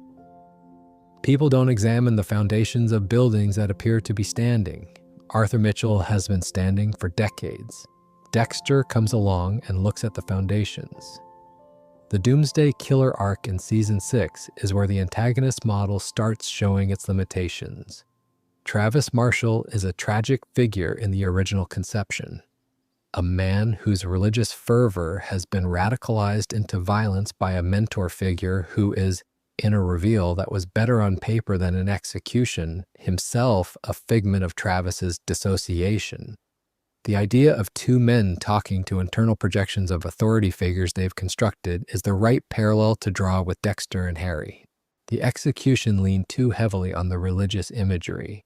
All those elaborate tableau murders required a great deal of screen time to stage and explain, and not heavily enough on the psychological mirror. Travis Marshall should have felt like Dexter's shadow. He mostly felt like a separate problem. Isaac Serco in Season 7 is a pleasant surprise. Ray Stevenson played the Ukrainian organized crime figure with a weight and an intelligence that the season used effectively, particularly in the scenes where Isaac and Dexter, forced into proximity, begin to recognize each other as the same kind of person in different contexts. A man who kills with purpose, within a framework of loyalty and code, surrounded by people who can never fully know what he is. The relationship between them is the best thing Season 7 produced, and Stevenson brought it with commitment. Dr. Evelyn Vogel in Season 8 isn't strictly the antagonist, the brain surgeon is, but she functions as the season's most dramatically significant figure, and Charlotte Rampling gave her everything she could. The concept of Vogel as co-architect of the code was, as I mentioned, genuinely interesting. The show should have done more with it. The reveal that her son was the season's killer felt underpowered relative to the weight the character's presence had suggested was coming. But Rampling made every scene she was in feel like it mattered more than it perhaps did, which is precisely the kind of work that deserving actors do for underserving material. Kurt Caldwell in New Blood is the return to form that the revival needed in its antagonist. Clancy Brown brought a specificity to the character, that quality of warmth that hides menace, the community standing that obscures the basement, that felt rooted in a real kind of predator rather than a thematic construct. Kurt doesn't illuminate Dexter's nature the way Brian Moser did or the way Trinity Killer did. He's more straightforward than that. But he's compelling, and the show used him well within the limited runtime of 10 episodes. I want to spend a section specifically on Jennifer Carpenter because I think she gave the most consistently underappreciated performance in the franchise, and the way the show used her and misused her and eventually used her well again in New Blood tells you something important about what Dexter got right and wrong over its run. Deborah Morgan as a character is one of the more unusual supporting protagonists in prestige television of her era. She swears constantly, which the show deployed as characterization in a way that's easier to parody than to defend, but which actually works when you're watching rather than summarizing. It's not gratuitous, or mostly not gratuitous. It's a specific kind of emotional expressiveness that Deborah has because she came up in an environment that rewarded toughness and equated emotional openness with weakness. The swearing is her version of being human, in a world where being human feels dangerous. Carpenter built Deborah's trajectory across 8 seasons with a care that the show didn't always match. The season 1. Deborah is a woman trying to prove something to a department that doesn't quite take her seriously, dealing with the ice truck killer case, navigating a relationship with the killer himself that the show used to explore her particular vulnerability. Her need to be truly known, truly seen, which is the same vulnerability her brother has from a completely different angle. The season 5 and 6, Deborah is a detective who has become genuinely good at her job, who has survived enough to be less obviously eager and more precisely competent. The season 7, Deborah, watching her own moral foundation crack under the weight of what she's protecting, is playing something different again. A person discovering that the principles she thought were load-bearing walls are actually hanging from something else entirely. The season 6 romance subplot, the therapy-driven suggestion that Deborah might have romantic feelings for Dexter, is worth briefly acknowledging because it's the show's most genuinely misguided storyline. The intention seems to have been to add another layer of impossibility to Deborah's situation. She can't be with the person she's most connected to for reasons beyond the usual, but the execution awkwardly frames a sibling relationship in romantic terms without any good reason to, and Carpenter clearly played it with as much commitment as the material allowed, while the material didn't quite know what to do with itself. It was dropped fairly quickly and the show moved on, which was the right call. The season 7 finale performance, the moment Deborah shoots Lagerta, is the pinnacle of 8 years of character work. Carpenter plays the scene almost silently after the gunshot. Deborah is not crying, she's not explaining herself, she's looking at what she has become in a single moment, and the look is the whole performance. There's no speech. There doesn't need to be. The audience has been watching this woman for 7 years, and they know what it cost her to pull that trigger. Carpenter trusted that, and it was the right trust. In New Blood, working entirely without her physical presence, as a voice in Dexter's head, a haunting rather than a character, Carpenter managed to do something remarkable. She found the anger underneath Deborah's love. Not resentment exactly, more like the specific kind of anger that only someone who loved you deeply can feel on your behalf, at you for what you cost them. The New Blood Deborah is not consoling, she is reckoning. And Carpenter brought that quality into scenes where she was physically absent, where Hall was reacting to something that wasn't there, and she made it work. The show gave Deborah a bad death. I'll just say that plainly. Shot by the brain surgeon, fatal stroke, disconnected from life support. It's not a death that the character's 8 seasons earned. It's a functional death, a narrative mechanism that allows Dexter to experience maximum loss in the finale. After everything Deborah had survived and done and sacrificed, she deserved something more specific. But the performance record Carpenter built underneath that death remains intact. New Blood at least acknowledged through the haunting that Deborah's presence is irreducible, that she can't simply be written out by being killed, that she inhabits Dexter's moral life in a way that outlasts her physical existence. There's a small detail about Carpenter and Hall's real-life marriage and divorce. They were married from 2008 to 2011 that I'm not going to dwell on because it's their private life. What I will say is that their working relationship, sustained through the divorce and across 3 more seasons after it, produced some of the show's most emotionally authentic scenes. The professional commitment of both of them to the sibling dynamic, regardless of what was happening personally, is, I think, genuinely admirable, and the audience never felt the absence of it. Dexter arrived on television in 2006, and it changed some things about what television was willing to do with an anti-hero protagonist, and it's worth taking a moment to document what those things were. The anti-hero drama was not new. Tony Soprano had been on HBO since 1999, Al Swearingen had been on Deadwood since 2004.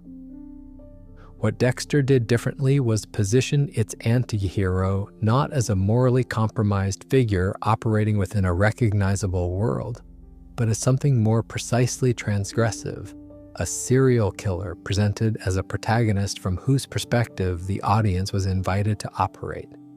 Not observe, not judge, inhabit. The voiceover was the mechanism. By the end of the pilot, you were inside Dexter's head, understanding his logic, adopting his perspective, and rooting for him to not get caught, which meant, practically speaking, rooting for a murderer. The CBS broadcast during the 2007 to 2008 WGA strike is worth thinking about from this angle. Even in a heavily censored form, all the gore removed, all the language stripped, the content rated TV-14, Dexter on a broadcast network was still a show about a serial killer who the audience was meant to like.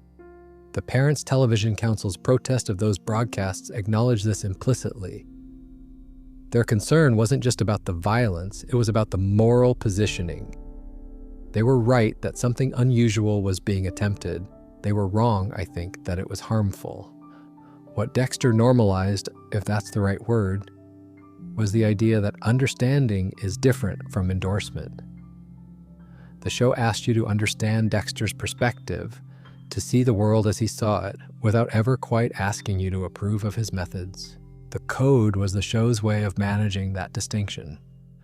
It gave Dexter a framework that audiences could accept as moral reasoning, even while recognizing that it was also rationalization. You could follow his logic without endorsing his conclusions.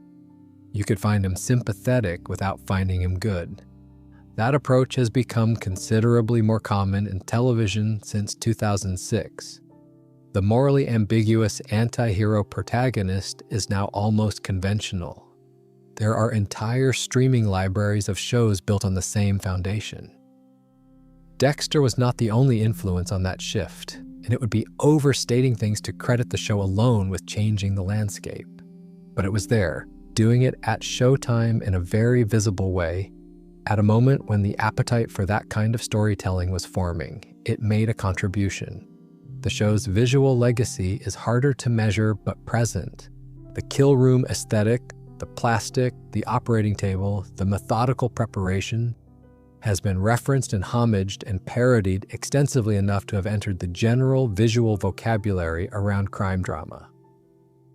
The opening credits morning routine, with its charged mundanity, influenced how subsequent shows thought about using everyday imagery to suggest hidden menace. These things propagate through the culture without attribution, but the origination point is traceable. The franchise's presence in streaming history is also part of the legacy. Being described at its peak as the most rented DVD box set in Netflix history is a specific kind of cultural footprint. It meant Dexter was the show that enormous numbers of people chose to binge before the word binge had quite arrived. Before streaming had resolved into its current form, before the algorithm had become the primary discovery mechanism, people were physically selecting Dexter disc by disc and watching it in sequence. That kind of sustained engagement doesn't happen for shows that haven't done something genuinely right. And then there's the specific legacy of the lumberjack ending. I know I've mentioned it before, but this is the appropriate section to note that it contributed something to the cultural conversation about television endings that might actually be valuable. The collective analysis of why the season 8 finale failed, the years of retroactive diagnosis and counter-programming and alternative imagination, produced some genuinely interesting thinking about what we expect from endings, what an ending owes to the story it concludes, and what the relationship between commercial logic and narrative logic looks like when they diverge. Dexter's finale became a case study in how to break audience trust, and the lessons from it were absorbed and discussed and applied elsewhere. That's not nothing. New Blood's arrival and its relative success added another chapter to the legacy, the chapter about whether stories can be recovered from their endings. The answer apparently is sometimes, with the right conditions. If the characters are real enough that people will come back for them, Dexter had enough of that to make a comeback possible, which puts it in a fairly small category of shows that failed their endings and got another chance. Since we're talking about this show's legacy, I want to take a slower walk through some specific moments from the golden era.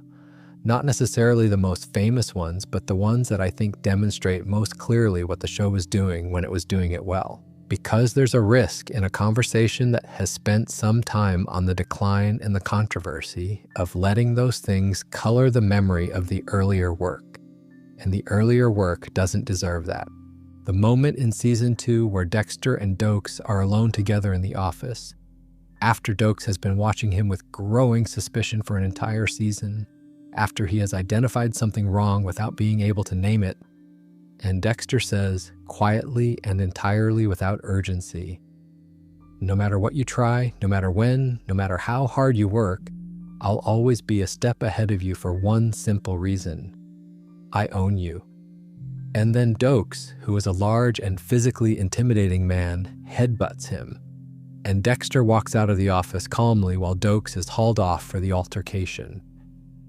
It's a tiny scene. It lasts under 2 minutes, and it establishes everything about their dynamic in that compressed space. Dexter's absolute confidence in his own concealment, Dokes' frustration of being right without being able to prove it, and the fundamental power imbalance between a secret keeper and someone who only suspects. The end of Season 2, Episode 10, Dexter has been surveilling Dokes in a cabin in the Everglades, where Dokes has been held in a cage since discovering Dexter's kill room. The two of them are conducting a kind of extended negotiation about what happens next, and it is without question the most morally complex situation the show had yet constructed. Dokes is a good cop. He is right about Dexter. He deserves to be right about Dexter. And Dexter is, within the frame the show has established, genuinely not wrong about why Dokes being right would be catastrophic. The impasse is real, and Lila resolving it by blowing the cabin up is almost a relief for everyone, dramatically. The show had generated a problem it couldn't solve honestly and found the most dramatic possible way to sidestep it. The Thanksgiving dinner in Season 4's Hungry Man. Dexter, operating under the alias Kyle Butler, seated at Arthur Mitchell's dinner table while Mitchell's family navigates the invisible structure of fear and management that has organized their household. Mitchell's daughter brought out of her room only when Arthur decides it's permitted. His son performing the specific cheerfulness of someone who has learned that performance is survival. His wife's practiced warmth, which is not false exactly, but which has been maintained under pressure for so long that it's become structural. And Dexter watching all of this with the dual perspective of someone who is hunting Mitchell and someone who is studying him as a model. It's uncomfortable in a way that feels very true. The Season 3 finale, Dexter kills Miguel, but does so after a conversation that might be the show's most honest statement of Dexter's loneliness. Miguel was the closest thing to a genuine friend Dexter had experienced as an adult. The relationship failed for the reasons the show always predicted it would. Miguel knew too much, and that knowledge became a weapon. But there's a quality to the scene where Dexter wraps the kill room that acknowledges what's being lost alongside what's being eliminated. Not just a threat, a friendship that was never going to work being concluded in the only way it could be. Rita's arc across the first 4 seasons. Julie Benz played Rita as someone who has survived her own damage, a first marriage to an abusive partner, and arrived at something careful and tentative and genuinely trying to function.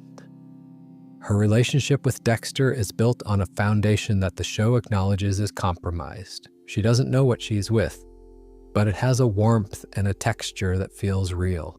Benz made Rita's love for Dexter legible and specific rather than generic. When she died in the Season 4 finale, the show lost not just a character, but a particular kind of emotional grounding.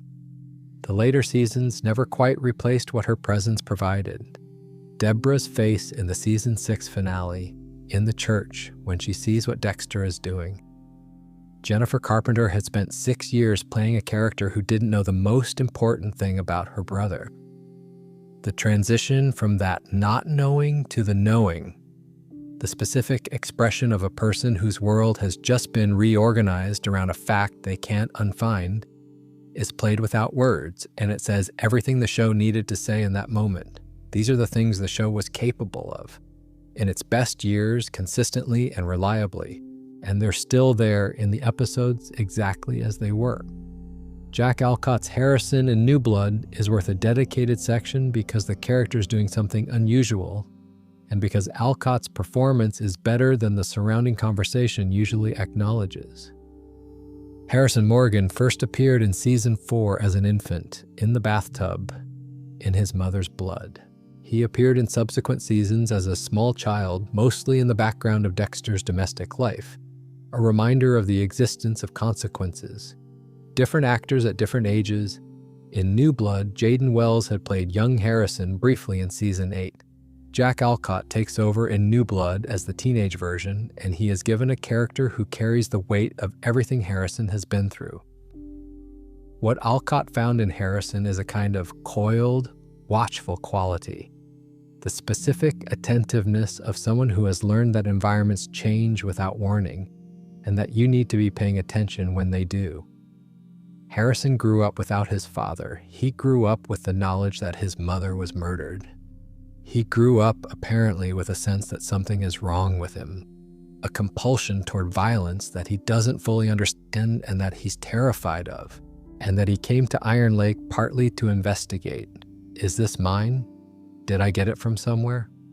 What the performance handles particularly well is the contradiction at Harrison's center. He wanted a father badly enough to track one down across the country. And the father he found is someone he has to keep evaluating every scene, every conversation. Is this the man I hoped for or the man I was warned about? Alcott plays that constant internal calibration without making Harrison seem suspicious or cold.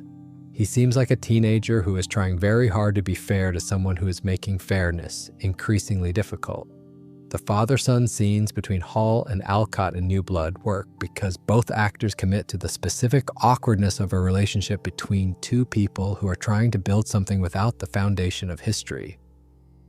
Dexter doesn't know how to be Harrison's father, not because he doesn't want to. There's genuine tenderness in Hall's performance in these scenes, but because he was never given a framework for this. Harry gave him the code. Harry didn't give him parenting. The gap between those two things is where New Blood lives. Harrison's arc ends with him shooting Dexter. It's a conclusion that requires him to have completed a specific internal journey, from wanting a father to understanding who his father is, to making a choice about what that understanding demands. Alcott plays the final scene with a stillness that suits it. He doesn't make Harrison triumphant. He makes him devastated and certain simultaneously, which is the right combination. He has done something necessary. He has not done something that feels good. The question of whether Harrison appears in Resurrection, whether the show will continue exploring the aftermath of that choice, whether Dexter surviving complicates or enriches what Harrison decided, is one the current franchise is presumably addressing. The character is too rich to leave where he was at the end of New Blood. His inheritance, literal and psychological, is the franchise's most interesting ongoing thread. There's something quietly fascinating about how the show handled the multiple Harrison Morgans across the years. Twin infants in the bathtub, various child actors through the early seasons, Jaden Wells for the young Harrison, Jack Alcott for the teenage and young adult version. Each actor was asked to inhabit a different stage of the same continuous life, without the continuity of memory between performances. The audience supplied the connective tissue. It's an unusual way for a character to exist, and it produced a Harrison who feels assembled from different perspectives rather than observed consistently, which might actually be true to the character's experience of himself. There's a small injustice in the Dexter Awards history that I find worth lingering on, which is that Michael C. Hall was nominated 5 times for an Emmy for Outstanding Lead Actor in a Drama Series and never won. 5 nominations across the show's peak years, not 1 win. He beat his own cancer diagnosis while delivering the finest performance of his career in Season 4. and the Television Academy gave the Emmy to Bryan Cranston for Breaking Bad 4 years running. I want to be careful here because Cranston in Breaking Bad is one of the great performances in the history of American television, and arguing against those wins is a genuinely difficult case to make. But there's a difference between saying Cranston deserved to win and saying Hall didn't deserve to win at some point, and the second claim is much harder to defend. What Hall was doing, playing a character who performs human emotion rather than experiences it, making both the performance and the genuine feeling underneath it simultaneously visible, is technically very demanding work, and it tends not to register as obviously as the more externally transformative performances the Emmy tends to favor. It's a quieter kind of difficult. The Academy has historically struggled to reward quiet difficult. The show did win in the places where its craft was most visible. The Outstanding Main Title Design Emmy in 2007, which the opening credits sequence thoroughly earned. The Outstanding Single Camera Picture Editing Emmy in the same year, acknowledging the technical work that gave the show its rhythm. Steve Schill's Emmy for Outstanding Directing for the Season 4 finale, The Getaway, which is the right episode to recognize. And John Lithgow's Emmy for Outstanding Guest Actor for The Trinity Killer, which was the award the season most deserved and which Lithgow accepted with the grace of a man who knew exactly what he'd built. The show received 4 consecutive nominations for Outstanding Drama Series across seasons 2 through 5, which Showtime noted made it the first Showtime drama ever nominated in that category.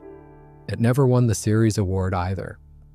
The field in that era, The Wire, Mad Men, Breaking Bad, Friday Night Lights, was exceptional, and Dexter's failure to win the top prize probably reflects the quality of the competition more than a specific undervaluation of the show.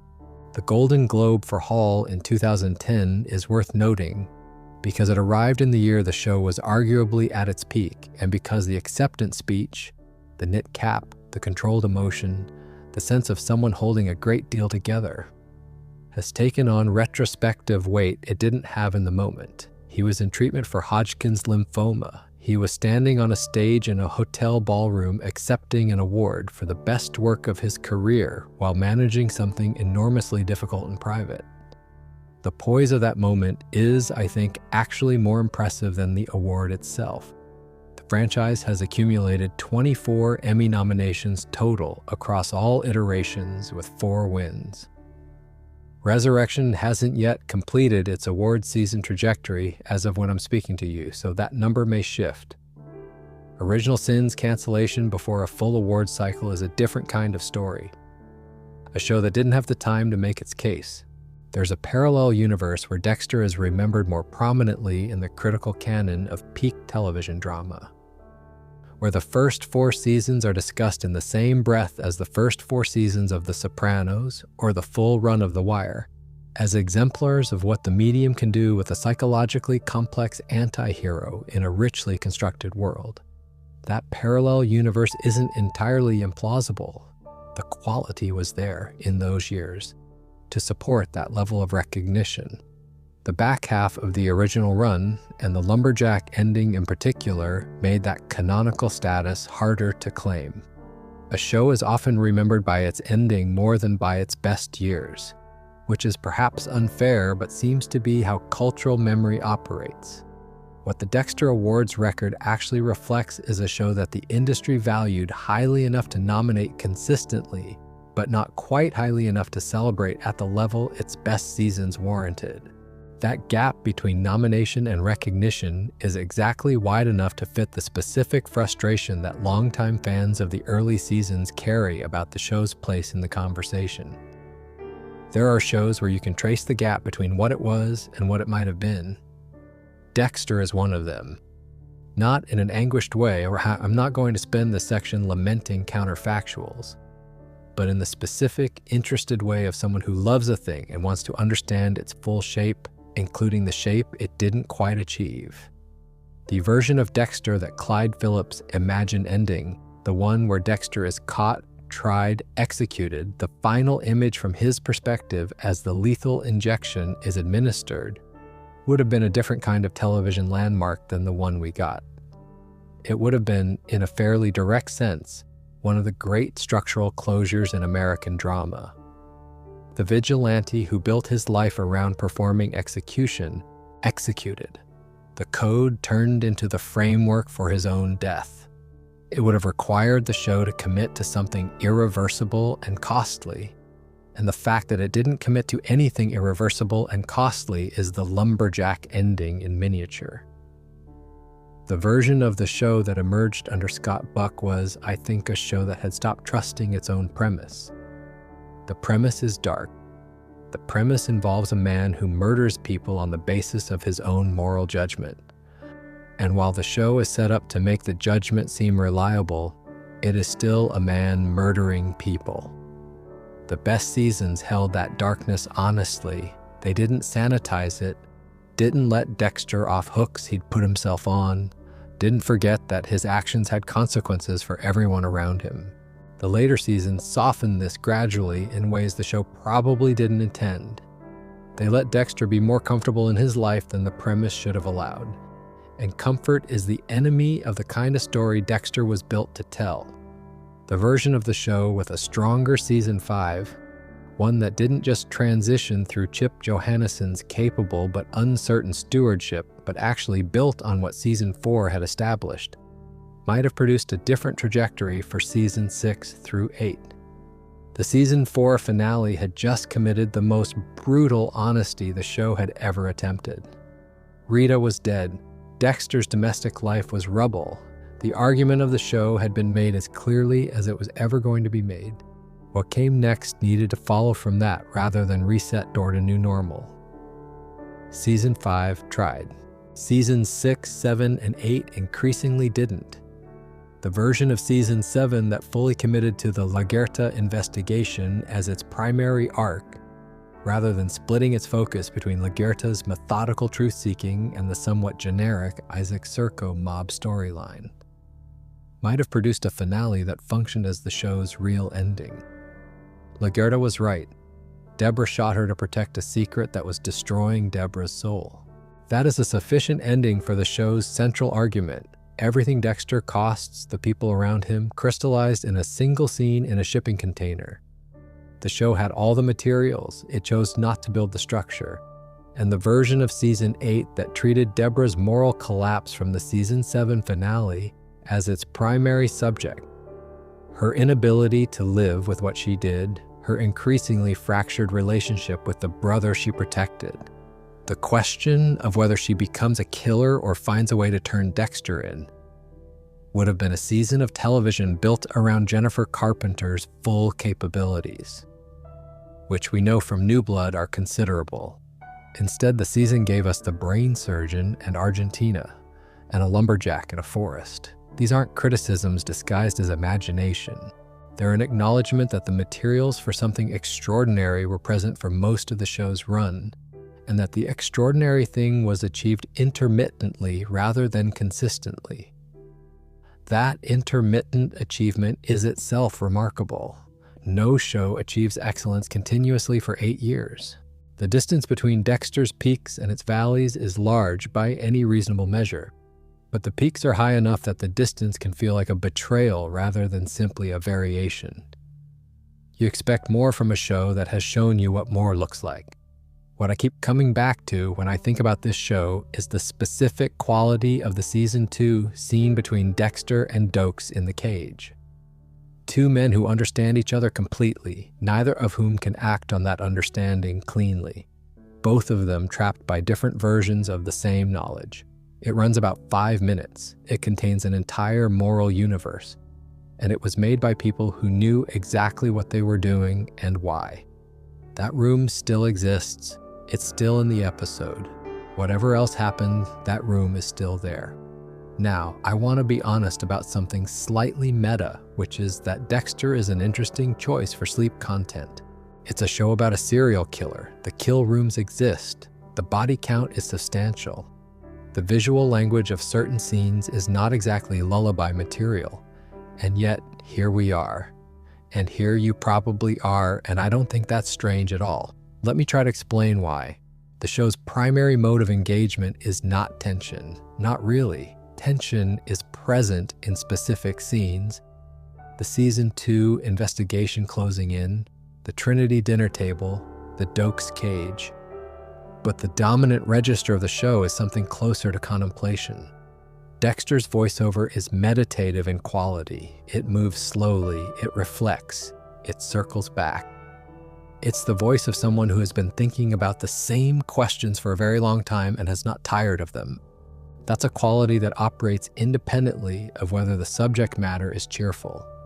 The ritual elements, the kill room, the preparation, the methodical steps, have a quality that I think people find genuinely calming once they're accustomed to the context. There's something about watching a process executed with precision and care that the brain processes as orderly, as contained. The kill room is, in a strange way, the opposite of chaos. It's the most controlled environment in the show. Everything outside the kill room is unpredictable. Inside it, Dexter is completely in charge. That structure has a certain logic that the nervous system can latch onto even when the subject matter is ostensibly alarming. The Miami setting, as I've mentioned, is saturated and warm. The color palette of the original series is one of the more unusual aesthetic choices in prestige drama of its era. Most shows in that category favor desaturated, cooler tones to signal seriousness. Dexter went the other direction and created something that feels visually tropical, even when the content is dark. That warmth is calming in a different way than cool tones are. It's the visual equivalent of being somewhere where the temperature is comfortable. The supporting cast of Miami Metro operates at a steady, procedural pace. Batista and Masuka in the lab, Lagerta in her office, Deborah at her desk. The rhythms of a police department, even a fictional one, have a familiarity that most audiences have absorbed through years of procedural television. The known environment, the established routine. Even when things are going wrong in the story, the setting itself is predictable. And the voiceover, specifically Michael C. Hall's voice and his delivery, is, if I'm being direct, one of the more effective, sleep-friendly voices in television history. He doesn't rush, he doesn't perform. He has a quality of speaking as if the thought is forming as he speaks rather than being delivered from a prepared text. The slight pause before a clause lands, the dry understatement where another actor might emphasize. It creates a rhythm that's easy to follow without requiring active attention. You can let it carry you. None of this is an accident necessarily.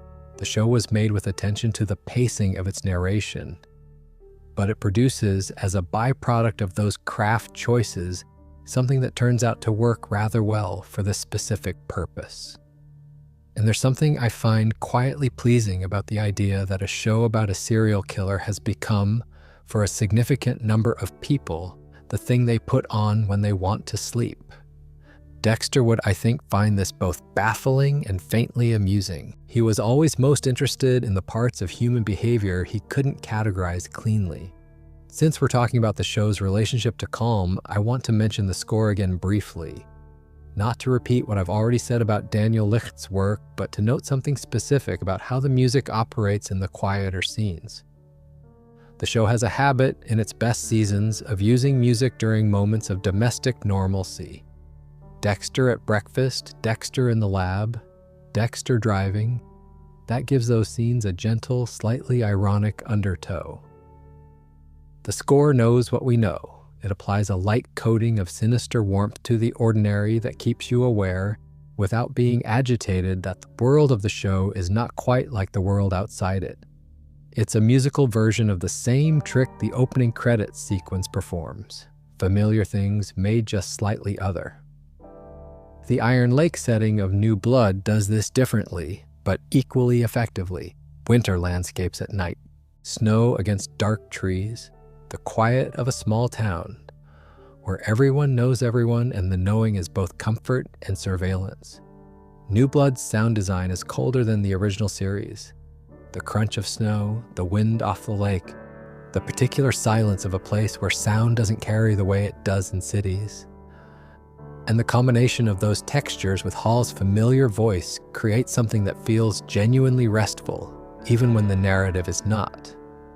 So if you're wondering whether choosing to fall asleep to Dexter is a strange choice, I'd say probably not. I'd say the show, in the way it was made, ends up working for this purpose better than many things that were deliberately made for it. I want to spend a little time here near the end of this conversation on what I think Dexter actually is when you look at the whole thing. Not what it was supposed to be, not what it failed to be, not what the discourse around it has made it, but what it actually is. We talked earlier about the performance of identity being the show's core engine. That gap between the self Dexter presents and the self he hides. That's the frame the whole thing hangs on. But there are two other things the show is about that tend to get less airtime, and I think they're equally important. What the show is also about, less obviously, is love in conditions of impossibility. Dexter loves Deborah, he loves Harrison, he loved Rita, he loved Harry. Those loves are real. Hall plays them as real, the show treats them as real. Even though they exist in someone whose capacity to express love is constructed rather than natural, and whose existence creates specific dangers for the people he loves. The show keeps returning to the question of whether Dexter's love counts, whether love that operates through understanding rather than feeling is still love. The show's implicit answer across its best seasons is yes. Complicated, costly, dangerous, yes. But yes. And the show is finally about the question of whether a self can change, whether what you are at your core is fixed or whether it can be reshaped by will, by love, by the right conditions. Dexter tries, across 8 seasons and 2 revival series, to be something other than what the dark passenger requires. He tries to be a husband, a father, a person who can sustain connection. He fails repeatedly and at great cost to the people around him. New Blood is the show's most honest engagement with that failure. Dexter acknowledging through the stillness of his final scene that he is what he is and that being what he is costs too much. Harrison's choice then is not just about ending a particular man's life. It's about refusing the inheritance of that question. Harrison decided, I am not going to spend my life trying to resolve whether the darkness I carry can coexist with the life I want. I'm going to close the loop at the source. Whether that works, whether the loop actually closes or simply relocates is what the franchise is now exploring. But the choice itself was clean. It was the most honest moment in Dexter's 19-year television history. 19 years, technically, for Adaptation from the 2006 premiere to Resurrection's ongoing run in 2025.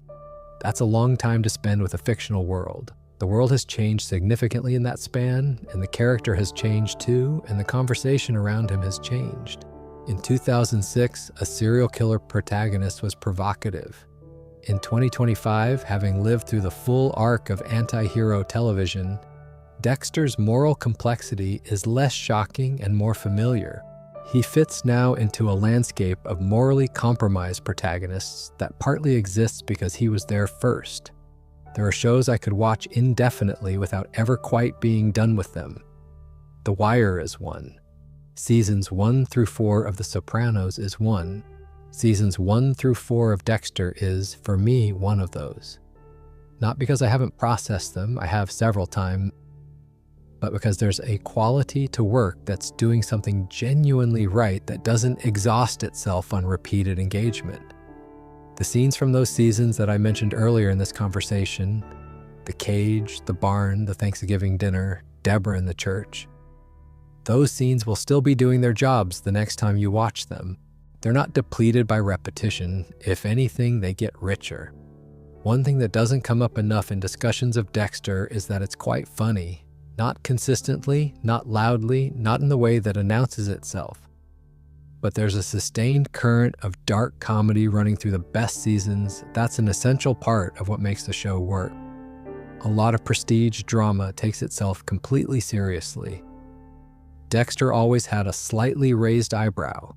The comedy operates primarily through the voiceover.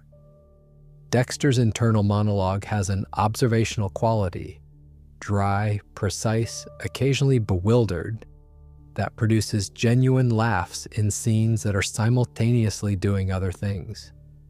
His commentary on the social rituals he performs without fully understanding them. His assessments of the people around him delivered with the detached accuracy of someone studying a species from the outside. The way he catalogs human behavior like a field guide, and occasionally gets it wrong in ways that reveal the gap between his intelligence and his emotional comprehension. There's a scene in season 1 where Dexter's at a children's birthday party, surrounded by noise and chaos and the specific social demands of parenting in a public setting. And his internal narration is essentially, I have studied serial killers for years, and none of them have had to navigate this. I'm paraphrasing, but the spirit of it is right. The joke is that the most genuinely terrifying person in the room is the one who finds the birthday party the most disorienting. It's a small moment, it's funny, and it works because it's also true about the character.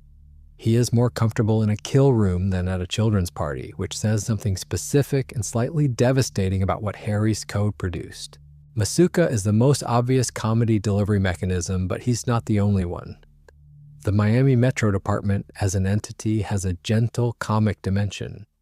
The competitive dynamics, the interpersonal tangles, the specific absurdity of a police procedural where one of the forensic analysts is secretly responsible for a significant portion of the bodies they're investigating.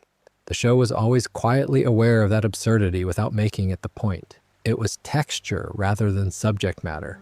What the dark comedy does practically is ease the experience of spending time with material that is, let's not pretend otherwise, quite dark.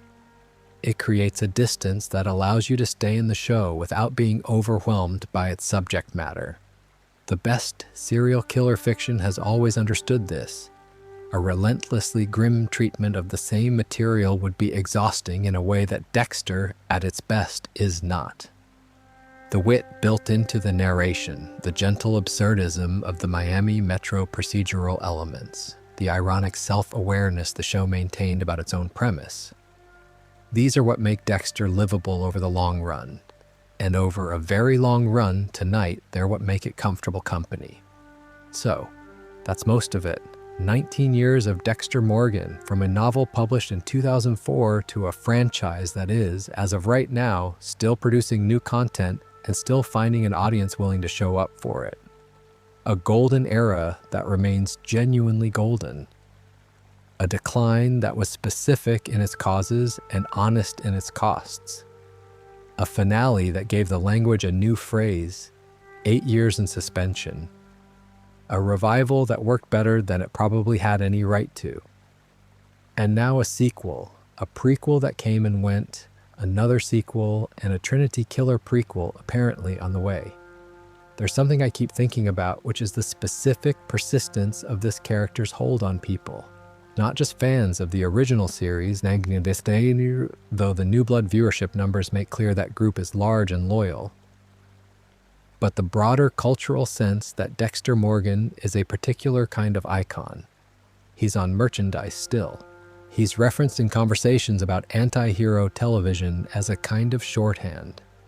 The opening credits morning routine is one of those sequences that people who haven't watched the show know from cultural osmosis. That kind of persistence doesn't happen accidentally. It doesn't happen because of clever marketing or franchise machinery. It happens because something in the character's design, the specific combination of intelligence and compulsion, and dark humor and genuine feeling, and the constant low-level performance of a self that doesn't quite exist, resonated with people in a way that outlasted the show's inconsistencies. You can be disappointed by seasons 6, 7, and 8, and still love Dexter Morgan. The character was built robustly enough to survive its own show's misfires. Michael C. Hall is still playing him. Clyde Phillips is still running the franchise. David Zayas is still Batista. The morning routine is still the opening credits. Rolf Kent's main theme is still the same jangly, slightly sinister piece it was in 2006. Some things hold. I don't know exactly where the franchise goes from here. Resurrection is ongoing. The Trinity prequel is announced. Whether Original Sin's cancellation signals a limit to how many simultaneous Dexter projects the audience will support, or whether it was simply the wrong project at the wrong time, that's genuinely unclear. The numbers for Resurrection are the strongest the franchise has seen since New Blood, which suggests the core of it still has life. What I do know is that the original 4 seasons of this show are some of the most enjoyable television I've spent time with, and that spending time with them again in preparation for tonight reminded me why the fandom persisted through the bad years. You don't keep the door open for a show that wasn't worth it. The persistence was always evidence of something real in the foundation. Wherever you are right now, whether it's late and you're winding down, or it's the middle of the night and you needed something to listen to, or it's early morning and this has been keeping you company since before the light came, I hope it was a comfortable way to spend a few hours. If you've never watched Dexter, I'd say start at the beginning and let yourself get about 4 seasons in before making any judgments.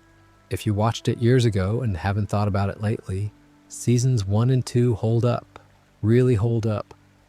And if you'd like to subscribe, I'd be glad to have you. It means